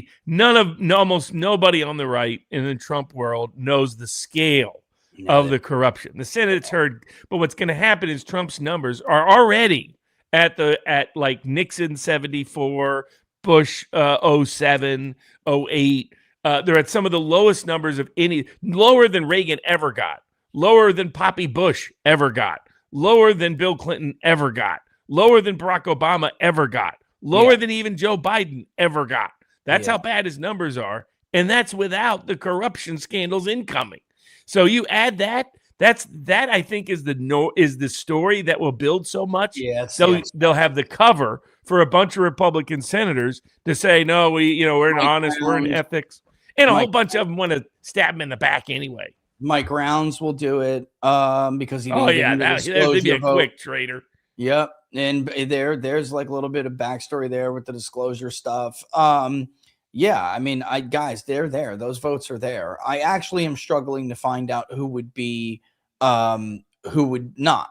So I think Rand Paul, right, who wouldn't, no matter what. Right. Rand Paul wouldn't because he wants to be president in 2028. Yeah, but, you think so? But otherwise, Rand Paul would be up in the air for that kind of vote. Brother, if the scandals caused breakage the way that we saw breakage of the Republican evangelical base for Bush, Rand Paul's voting yes. I think so. Because Capito, John Kennedy will never vote yes. You have a few of those kind of stalwarts. But Capito, West Virginia, could easily betray him. She's that kind of Republican anyway. Yeah. Oh, she's a rhino to the core, bro. Blackburn, he's a no. Blackburn's a no. Now Scott has presidential ambition, so Scott won't turn on him. But Lindsey Graham Tim Scott, though, from South Carolina, could easily turn on him. Yeah. That's just like Timmy boy. I think two-faced guys. Big completely time. Is U.S. Senate. There's nothing worse. There's nothing worse. And no, you did not hear me say that. Rich, did I hear you say you would vote for Graham Plattner? Come on, dude. Trump lost me. Don't you lose me too? No, I said somebody would vote for Graham Plattner after the wife's video came out. Right. No, I mean, at just the end of in the Maine, day, they're not voting for Susan Collins this time around in the middle of a war. It's just not going to happen. Yeah, nah. And I'm telling you, I just don't think with his wife standing by his side doing videos the way there's a bunch of young Trump supporters or a bunch of Trump supporters, crossover supporters. Oh my God. They got Plattner signs in their front yards. You can throughout Maine. It's all over the polling. You can see the recall vote. He's taking a huge chunk of Trump's vote, which tells you since Trump made Maine close, it was like 6 points or something. That tells you something, Robert. That tells you that race is not close. Then, like that's it's not going to be. It's not. Yeah. Solution for Trump: invite Bibi to speak to Congress again. Once he arrives in the country, decide to extradite him to The Hague just this one time. Cynic gets it. Now you're talking, man. That's honestly, like, the country views him as a war criminal, and it even people who still like the country Israel and say, yeah, I have a favorable image of Israel.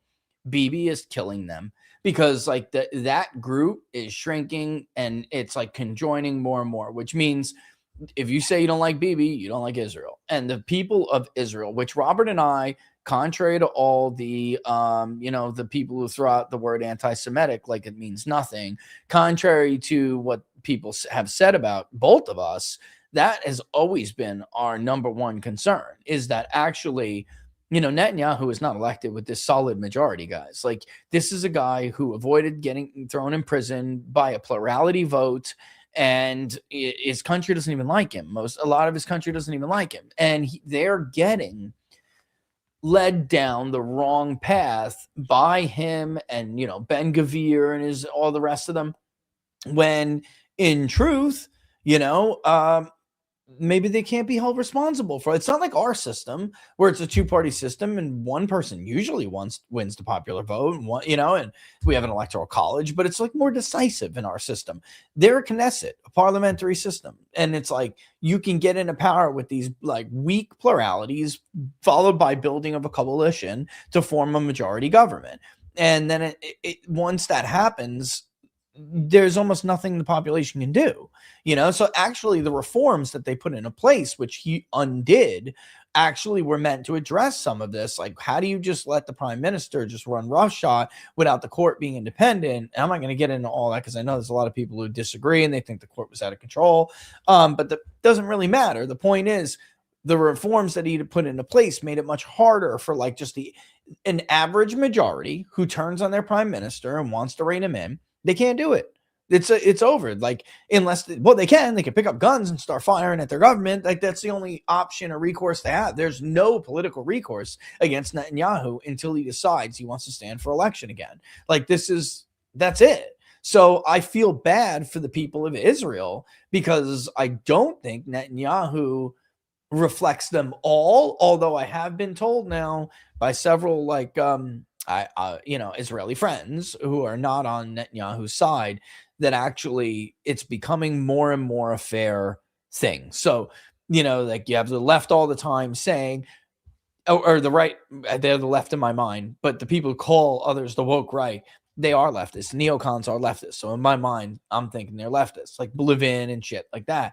They don't want you to separate criticism of Israel from criticism of Israelis and like Jews. And what I'm being told more and more is that, in fact, Israel is becoming more of an apartheid kind of like state that is more reflective of Netanyahu's government. And I don't know. I don't live there. I don't know if that's 100% true or not, but I'm being told by like dissenting voices on like, the middle and left in Israel that no, the country's getting kind of right-wing crazy. And their version of right-wing is not ours.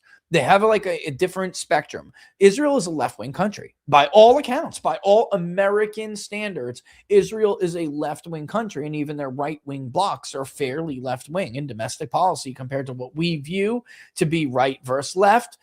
When I say right-wing, I mean it in the European context. Robert, I'm going to say something that's going to blow up, but I don't really give a shit. I haven't seen a nation act more like Nazi Germany since any time. Like, they're acting like it in foreign policy. They're acting like it in domestic and how they treat dissenters in their genocidal tendencies towards neighboring populations, including Christians. Like, that's right. And so in the European definition, that's right wing. Like, fascism was right wing. But in truth, in American political spectrum, fascism is a left-wing ideology. It's socialist. It's just a different form of socialism than communism, right? But they're telling me, Robert, that they are becoming more right-wing, which is crazy. It's crazy. Sorry, door an alarm sends the dog crazy. We know where one of Trump's head. Oh my God! Oh Lord, Robert. Can I show it to them? Should I show it to them? We have comments actually referencing this. So it got big enough play where multiple, I think it's 2 or 3 now, in the national, over like a week-long period, referenced it. I want to make a searchable database for the comments so people can type in words, and then that will bring up the responses from voters. And yeah, I mean, there's definitely a few of them referencing that shit, man. The Epstein class is Trump's only power base. If Trump crosses them, his family ends up in jail. Trump will yell and scream and ultimately stay bent. Oof. Oof. Oof. But, I mean, shit. How can you deny? Yeah, we got a lot of comments. We got a lot of comments. Will Trump celebrate our 250th birthday by claiming an unprovoked sneak decapitation strike in the middle of negotiations was the best military option in our history since Pearl Harbor? That's a good one. Does our audience get it, or do they get it, bro? They get it, At this time, strongest rep ticket and strongest Dem ticket in 2020. What a great question, which is why we were doing the polling we were doing. On the Republican side, I can tell you it's Vance Gabbard. Yeah, Vance Gabbard on the Republican side. Yep. On the Democratic side, it's somebody we don't know yet, is my view. It's somebody that's going to come out, be a governor, be be like a Barack Obama in 06, a Jimmy Carter in 74, Bill Clinton in 90, even a Donald Trump in 2014. People that nobody was really paying much attention to, that were in the weeds. I think AOC has screwed up the Israeli issue in such a way that she's put herself back. Ro Khanna will run, and I think we'll get much more mojo than people think. May set the terms of the debate, the tone of the debate. I think that's probably his role. I think you're right. Yeah, I think that's right. But I think it's going to be somebody that's not on it. Somebody who wins a governorship this cycle is going to be the nominee by, just like Trump did it by being the most anti-immigration candidate in 2016. It will be a smart governor that just won running against Israel in 2028 in the Democratic presidential primary. Whoever gets the bona fides, and they're going to try to outdo each other if they're smart, but basically do it. If I'm president, we're going to send Bibi to The Hague and then Donald Trump to The Hague. It'll be that kind of Democratic year in that. Yeah, Democratic primary rhetoric. It'll be the Ossoff campaign. Whoever's running his campaign with Johnny goes down to Georgia. The devil goes down to Georgia and meets Johnny with a fiddle.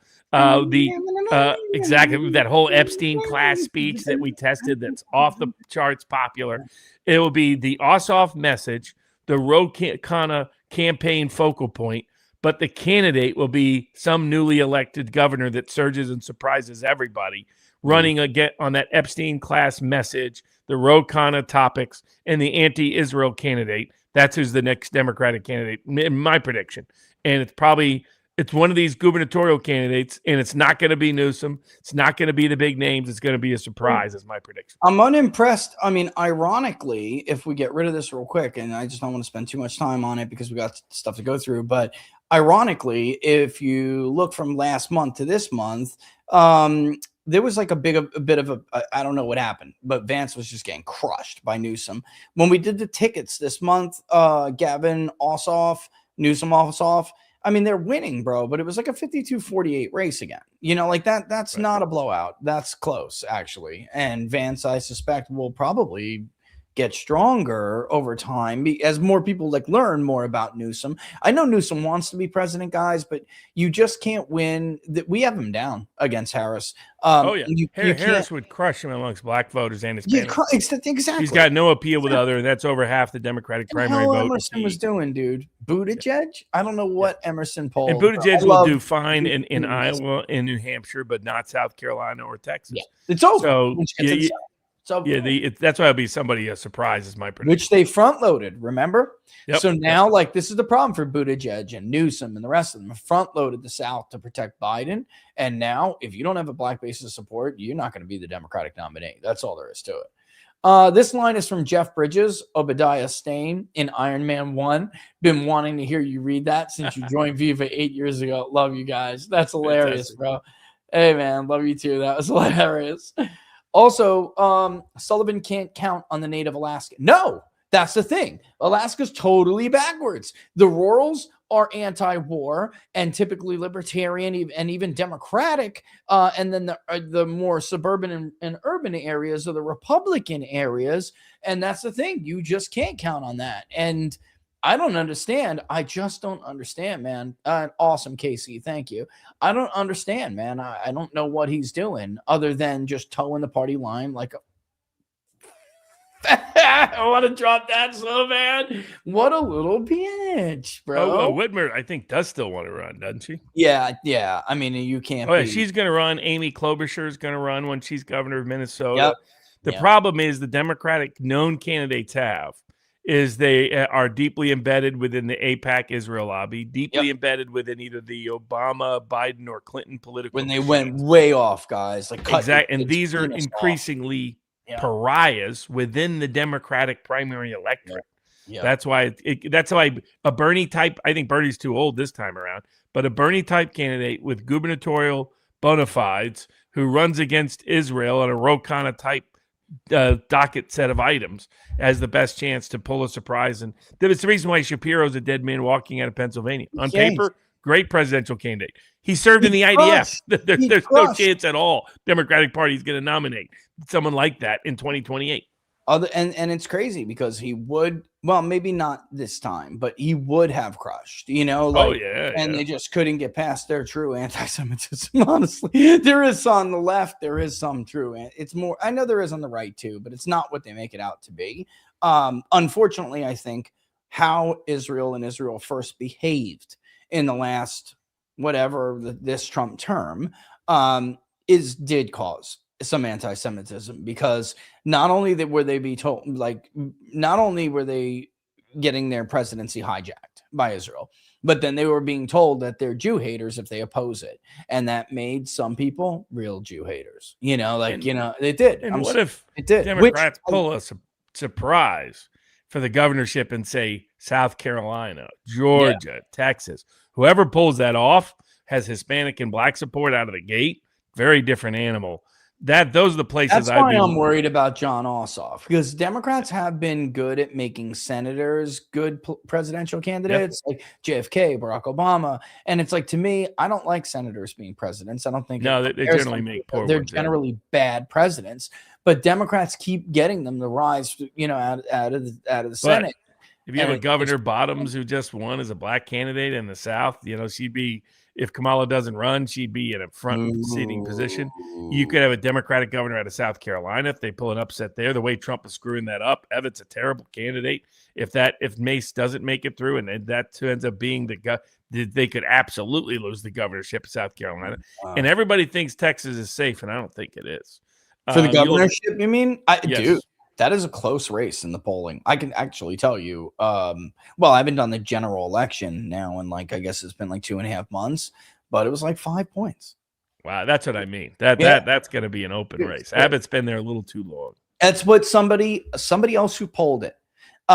He had 7, and I was like, dude, holy shit, this is close. And he was like, you know what, man? Sometimes somebody's just been run on the ballot one too many times, and he's like, and I just feel like that's what's going on here. And it's it's bad because they don't quit, guys. They never step aside, and it's always screws up, anyone's ability to win. Whenever you need Abbott to stand up for something, he never seems to be able to do it. Jesus, that's crazy. Just during the show tonight, he's gotten 6 text messages and 1 phone call for South Dakota primaries. Only one more day than finally. He must be the unfortunate high propensity voter. Yeah, high propensity voter. Maybe labeled you as a persuadable too. Yeah, it's probably a combination. Yeah. On Rumble, we got a few. K-Cap, who's strung a few together. One of those lib TikTok guys tried to debate me outside AmFest. Didn't do it because it'd be clipped. But if I was them and had to debate long form, I'd want to debate Dave Rubin. Easy mode. Yeah, stay tuned. I got something funny for the exit. Doesn't the Constitution say census within 10 years? If so, why can't it be more frequent? Well, this is a great question. Someone asked me once before. Why not rerun the census this presidential term? Robert, I didn't know. I wasn't a lawyer, so I didn't know how to answer this. I've gotten this question before, and there isn't anything that explicitly bars. No, some of us have advocated for it. I mean, there's been contested upon What occasion. What is he doing? Courts. He's just he's too busy worrying about everything else. And the problem is the Israel lobby doesn't care about helping Republicans. So that's why they're not partisan in the way people think they are, or some people think they are. Yeah. So consequently, it's not a priority for them. You don't think Miriam Adelson is a national hero? That's what exactly. Said. Well, she is for Israel, as Trump himself admitted. Underneath that tweet, I wrote, "Which nation are you talking about?" Exactly, bro. The fuck out of here, bro. Again, you and your fiddle. Take that fiddle and stick it right up your ass, bro. I know Jack was told, as others, to push the peace deal with Alex a few weeks back. He was fooled by phase 1 again. Dave Smith is right to have thought massive win for Trump meant a deal was done. They're talking about that Twitter war that's going on back and forth. Jack was like, I don't razz Posobiec on any of that because he's trying to push through the peace deal and encouraging it. That's what he's trying to do. I understand Dave Smith's point that Trump is unreliable on it, but Jack is not cheerleading the war. He's opposed to the war. He's been behind the scenes with it. So I'm not going to razz. He promotes anytime he thinks Trump's going to get out. To give encouragement to Trump to follow through. I've done it with him. Listen, go speak to Xi Jinping. Is it going to go well? Probably no. But go speak to him. You have no choice. We'll actually be super supportive. I did in a segment, and I was like, here's the president's chance to realign back toward America first, the way it was supposed to be, get the fuck out of the Middle East, deal with the actual pivot to Asia we were supposed to do, peel back, let Japan, because Jack and I have very similar views on what we need to do here. Like NATO, the Middle East, all of that has bogged us down for way too long. It's outdated way of the world order, and it's time to change. We need to pivot to the Asian threat. Let Japan, a real ally, militarize again. There's no reason to keep them in the dark like this anymore. Now, especially with the security agreement blown up in the Gulf, they know we can't protect them against those ICBMs coming from Pyongyang. We just can't. So let them feel safe. Let them militarize. They're a huge warrior culture and history. Let them. They will make a good ally. And in the meantime, We take everything in Latin America. I'm sorry. I want to take it all. We're broke and I want to take it all. I literally Viceroy Baris. yeah, brother, I literally said, not only is this the plan, here's what I want you to do. If you don't want to do it, I will call Milei right now. I will get on the phone with Bukele myself and I will say, congratulations. What do you mean? Congratulations. You're the new provincial governor of Latin America, U.S. Block 2.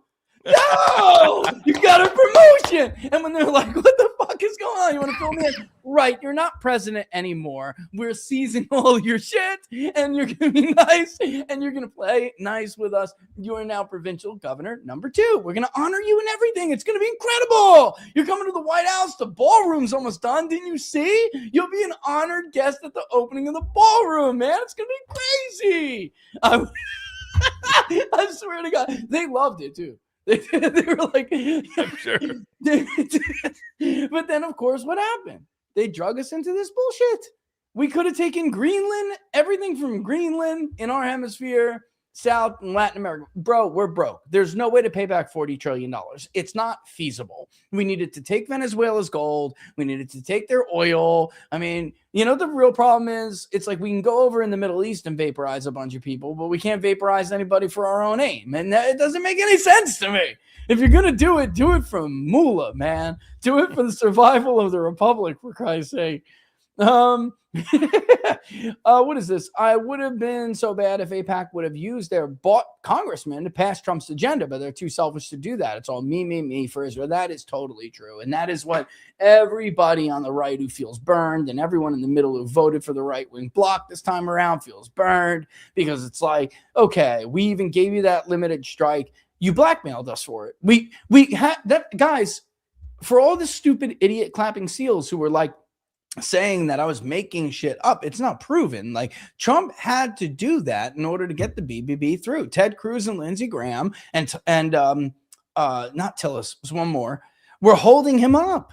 They weren't going to let that through unless he committed to some sort of military action. He was able to like maneuver in kind of a magnificent way and give them, basically, nothing. Limited strikes. He knew would piss some people off, but he still got it through, and he got it through before. So obviously he made them feel he committed to something greater than what he was going to do, because a lot of them were pissed, that it wasn't more, even though publicly they went on Fox News and they were like, Wes is great. He's the greatest president ever. And, privately they were like, son of a bitch, that's not regime change. Like that was always the goal. And thank God for Charlie at the time. I don't think we would have been able to stop it at that time if it wasn't for Charlie. I really don't. And now look, he's not here.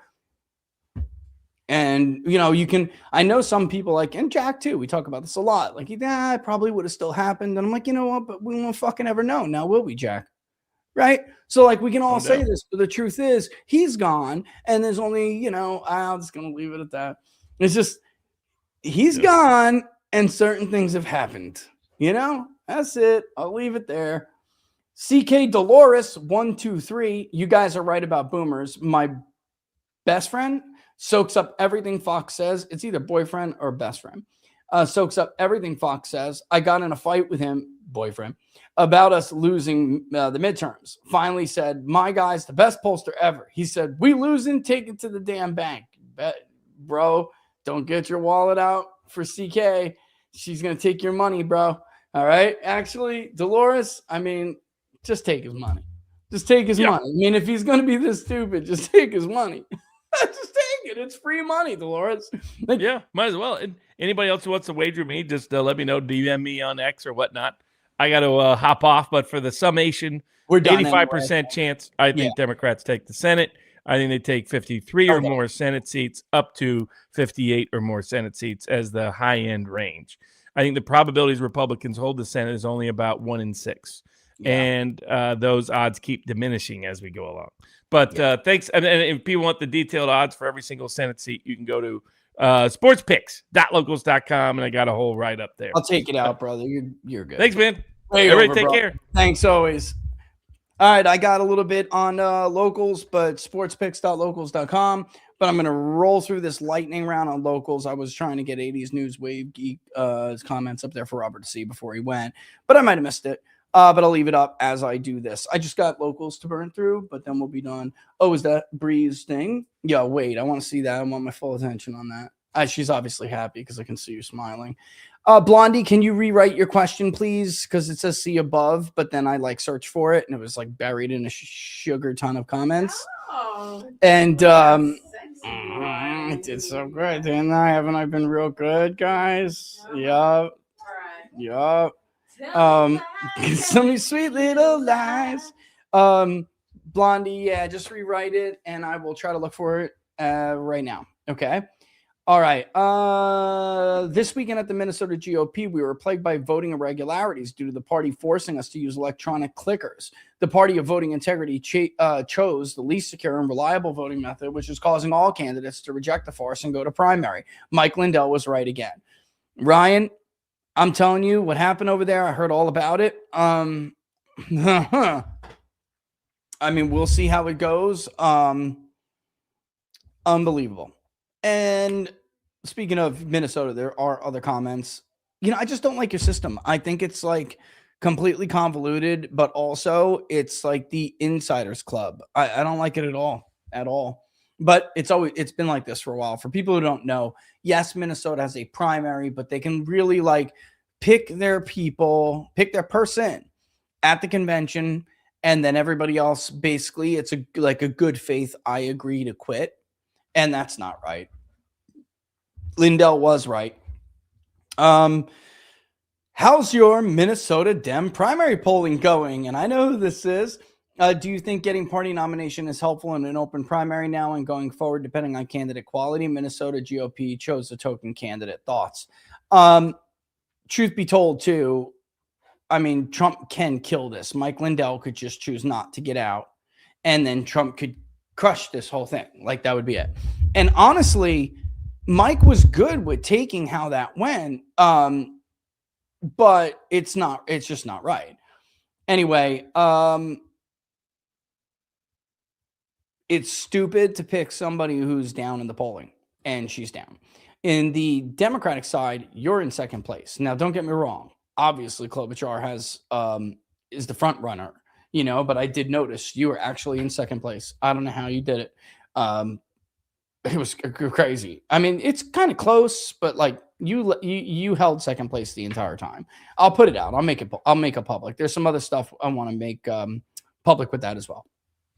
Tell Minnesota GOP they can't win Minnesota, so form a coalition with me to take out AIPAC at primary. Honestly, if they do what they do, you may have an opening. I don't know. I mean, but we'll have to see how that goes. Minnesota GOP's real shot of beating the AIPAC Amy. They can beat her in a general. This is what I'm worried about in Minnesota. They have constantly run these like vanilla establishment candidates, and they just get crushed anyway. So it's like about time, try something different. You know, because you're just going to get outspent and succumb to the blue U of the state anyway. See, I mean, especially in this environment, you have to do something different and out of the box. And, you know, look, the Speaker of the House, congratulations. You were the Speaker of the House and presided all over the fraud. I mean, it's just such a stupid argument. And I'm at a point where I'd rather call myself a constitutional conservative again rather than a MAGA Republican. You and tons of other people. I mean, if you saw that graphic, and I know a lot of people who never called themselves a constitutional conservative and don't know what to call themselves anymore. Actually, when it comes to Trump's coalition overall, that's a huge group of people. Mississippi resident here, you cannot be more right about all of us being sick and tired of our entire congressional contingent. Roger Wicker lost his home county by 10 points in this last primary. They're all owned by the military-industrial complex, and we know it. Yeah, I'm worried about Mississippi. I am. And I told you I was worried about it when the governor ran, when Todd ran for re-election. I just felt like that was going to be close. It was too close. And unfortunately, you know, this happened. Dolores, you guys are so correct. Barnes, he just needs to get out. Every effing time Trump opens his mouth, he puts a damn foot in it. Saw him in a Laura interview. Well, if Iran doesn't agree, we'll let our DOW take care of it. Oh my effing God. Like, what the hell does that even mean? I don't give a flippin' F who claims victory. Just get the hell out. Say it. Damn it. Take the L if you have to. But for the love of God, just get out. Ah! That's a great comment. But I totally get it.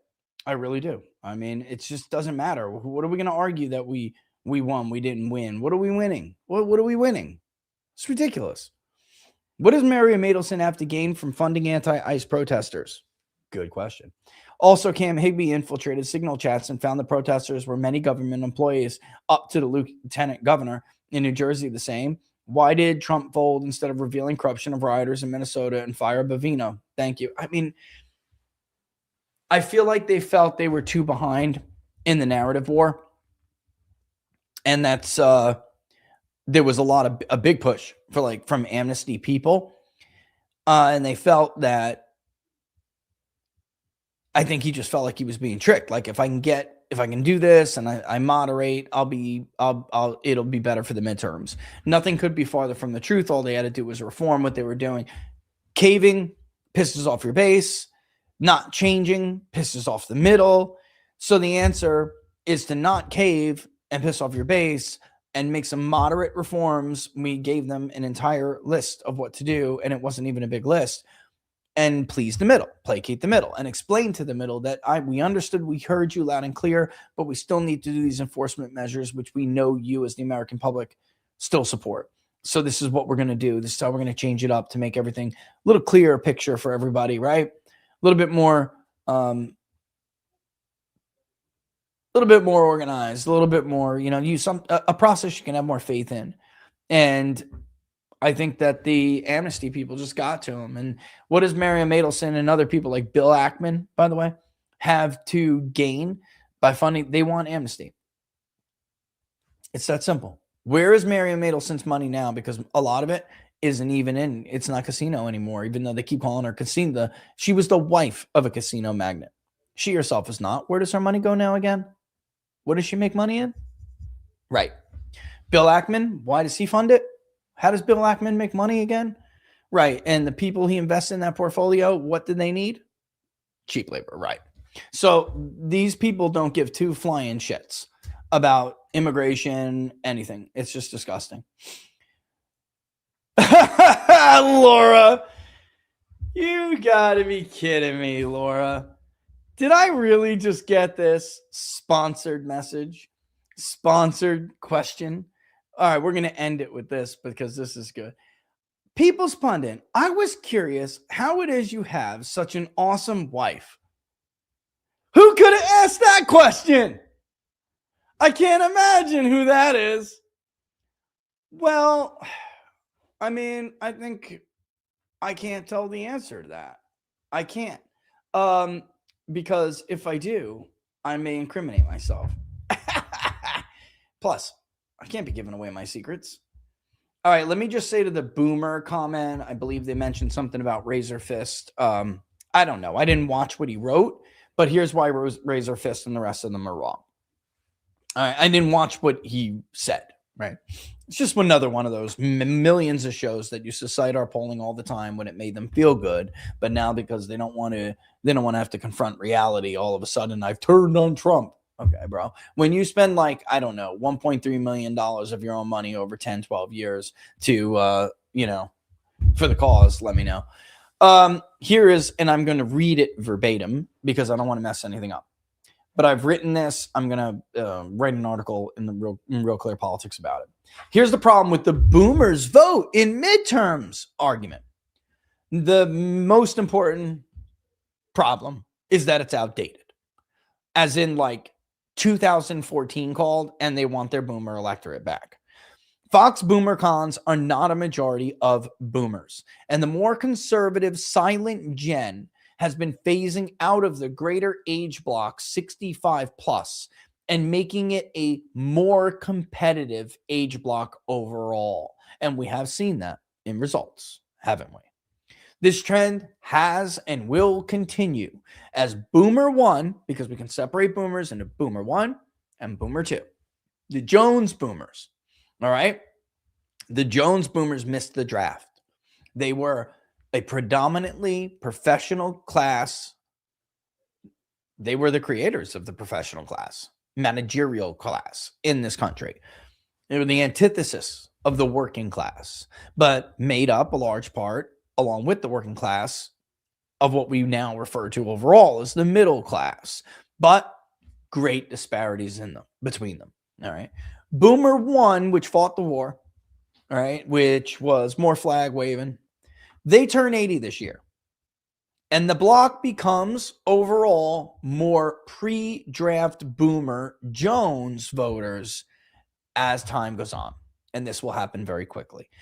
It has already been measurable. You can see the impact. It's already been measurable. In 2022, a favorable GOP year in which Republicans won the national popular vote for the House of Representatives.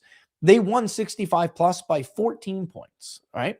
That was up just 8 points, though, from 18 when they lost. They got their ass kicked. And it's a margin that shrunk by 11 points for Trump in 2024 to just 3 points, which, by the way, was 1 point worse than he earned with that age block, margin-wise, in 2020, which he lost. Remember? Weird.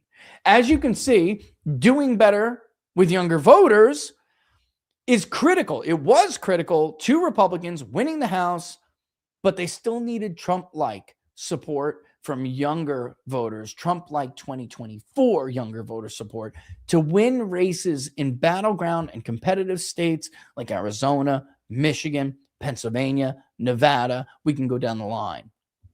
In 2018, which was a pro-Democratic cycle as opposed to 2022, and it's a cycle as of right now that is approximately 5 points less Democratic than right now. In other words, the national mood in now compared to 2018, same day in history comparing. The national mood now is about 5 points more Democratic than it was at this point going into the election in 2018. Republicans won 65 plus in 2018 by just 6 points. And that was before COVID, the pandemic, which helped fuel steep declines in the share of the remaining silent gens that are part of or were part of the 65 plus age bucket. Time did the rest. It's inevitable. Time moves on, waits for nobody, and we all die. But the point being, 65 plus is more Democratic now than it was in 2018 due to more conservative generations like the silent gen aging out. And yes, sure, boomers vote. Unfortunately, a shit ton of them are going to vote against Republicans in 2026. Again, I've brought this up before. I'll bring it up again. As USA Today recently wrote an entire analysis of, Boomer 1 is voting on cost of living issues this year, not on foreign policy. Even if the war and the policy was popular, it was still a foolish gamble. Republicans were much better off accepting the realities and the challenges of their 2024 coalition, a dominant coalition, and the nature of the realignment. And they should have immediately begun working on turning as many of these voters as possible into higher propensity voters instead of fracturing it for a fucking scheme that would require a time machine for it to even work. Understand? 65 plus doesn't look the same today as it did in 2014 or even 18 for that matter. It was stupid. The better bet, well, Brad, how do we get them to vote? Well, first and foremost, good domestic policy that gives people good wages and good jobs and good old-fashioned confidence and integrity to get married and have children. Supporting what you claim to have fucking supported, like the family unit, America First, would have naturally benefited you.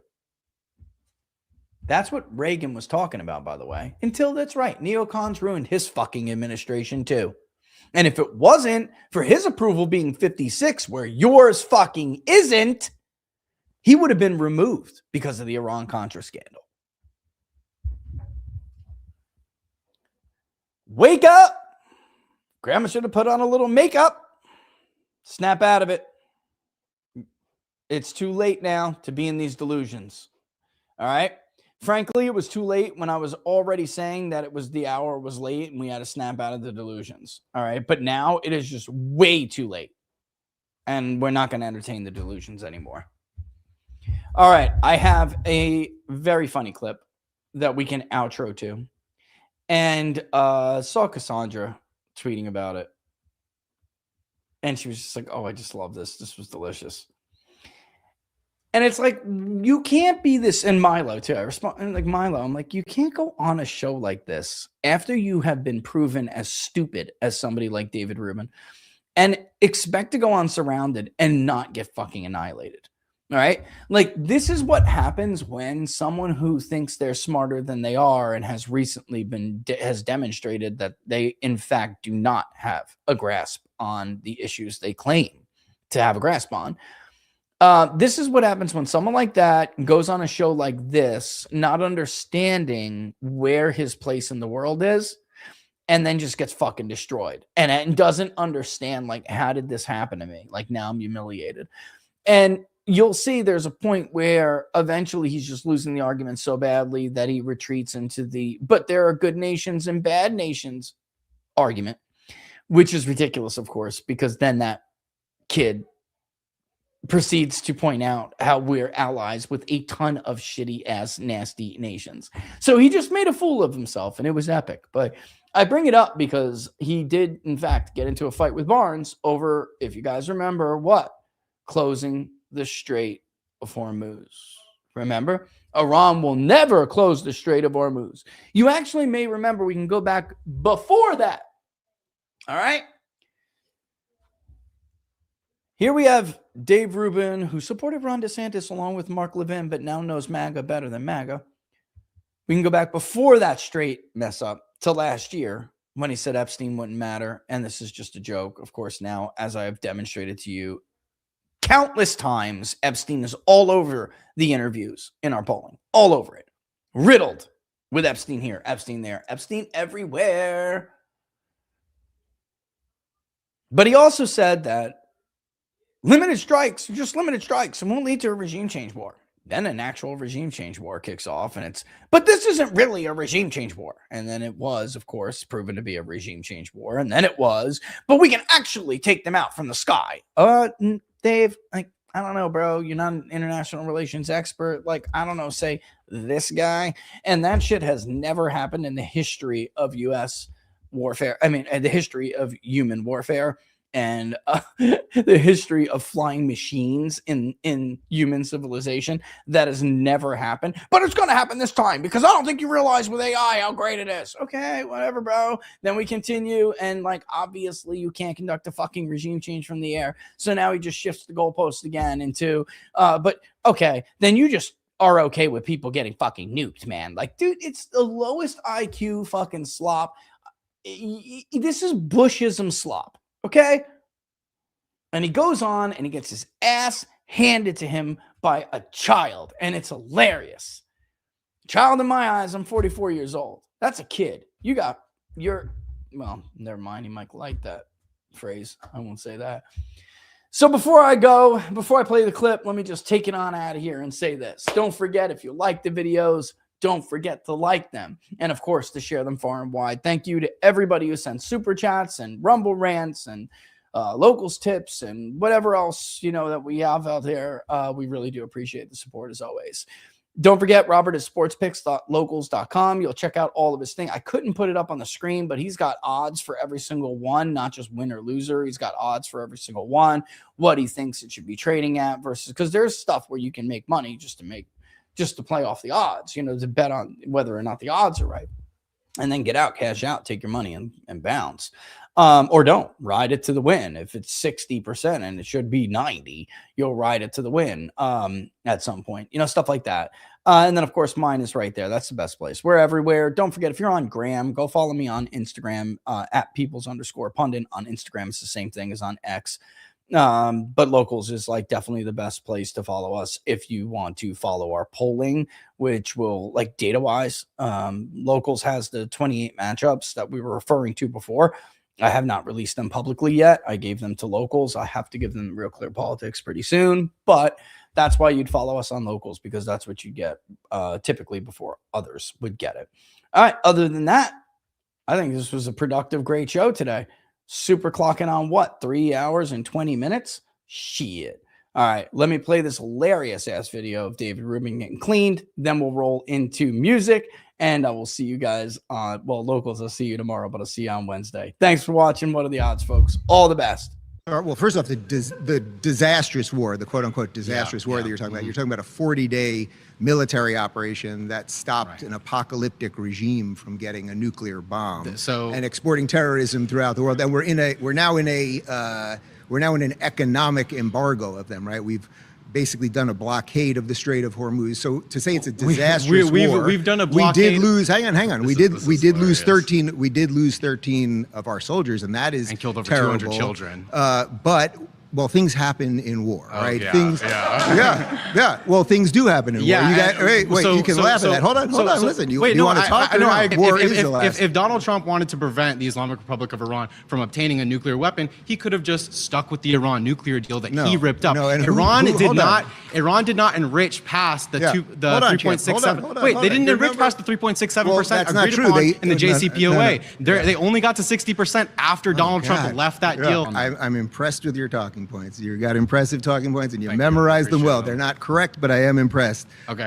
First off, the Iranians admitted in the negotiations right before the war started that they were enriching past what they were allowed to. That's number one. Number two, can you agree or verify their claims? It's one thing to say, oh, this is what we're doing, this is what we are agreed to, etc. But you have to be able to verify that. And the idea that we have people on the ground, or the UN or some third-party organization that can verify what they're actually doing. The IAEA assessments agree with me, and Tulsi Gabbard, our Director of National Intelligence, testified in front of Congress last year, and according to the entire intelligence community, Iran did not have a nuclear weapons program. Okay. That they didn't have a nuclear weapons program. They were enriching past the point that they were allowed to for civilian use. Everyone knows that. But allow me. But do you understand a weaponization process is different than just enriching? Do you think the Iranian regime before this war, the Iranian regime that has oppressed the people of Iran for 40 years, do you think that was a good regime? Would you say that was a good government? Would you like to live under those people? Were they progressive in any way? Did they hold any of the values that any of you guys hold? No, but we don't just start wars on countries whose politics we disagree with, or who are oppressive to their own people. We were actually an ally to Saudi Arabia. And he did keep going to other ones. I mean, that was just an epic. Are they a good nation? Okay, Dave, Ukraine's the freaking most corrupt nation on the planet. There are no good nations or bad nations. There are only rational nations that make rational decisions in an international state of anarchy in the pursuit of relative power for the purpose of survival. Read a fucking book, bro.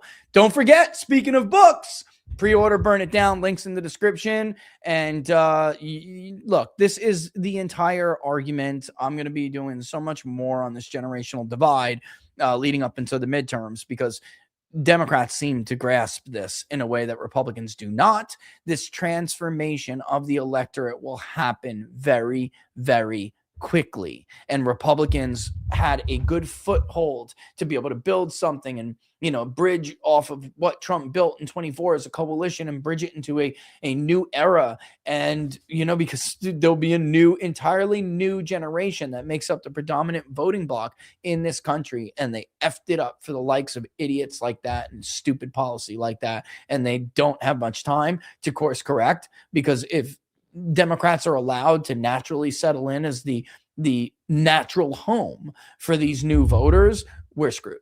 Absolutely screwed. All right.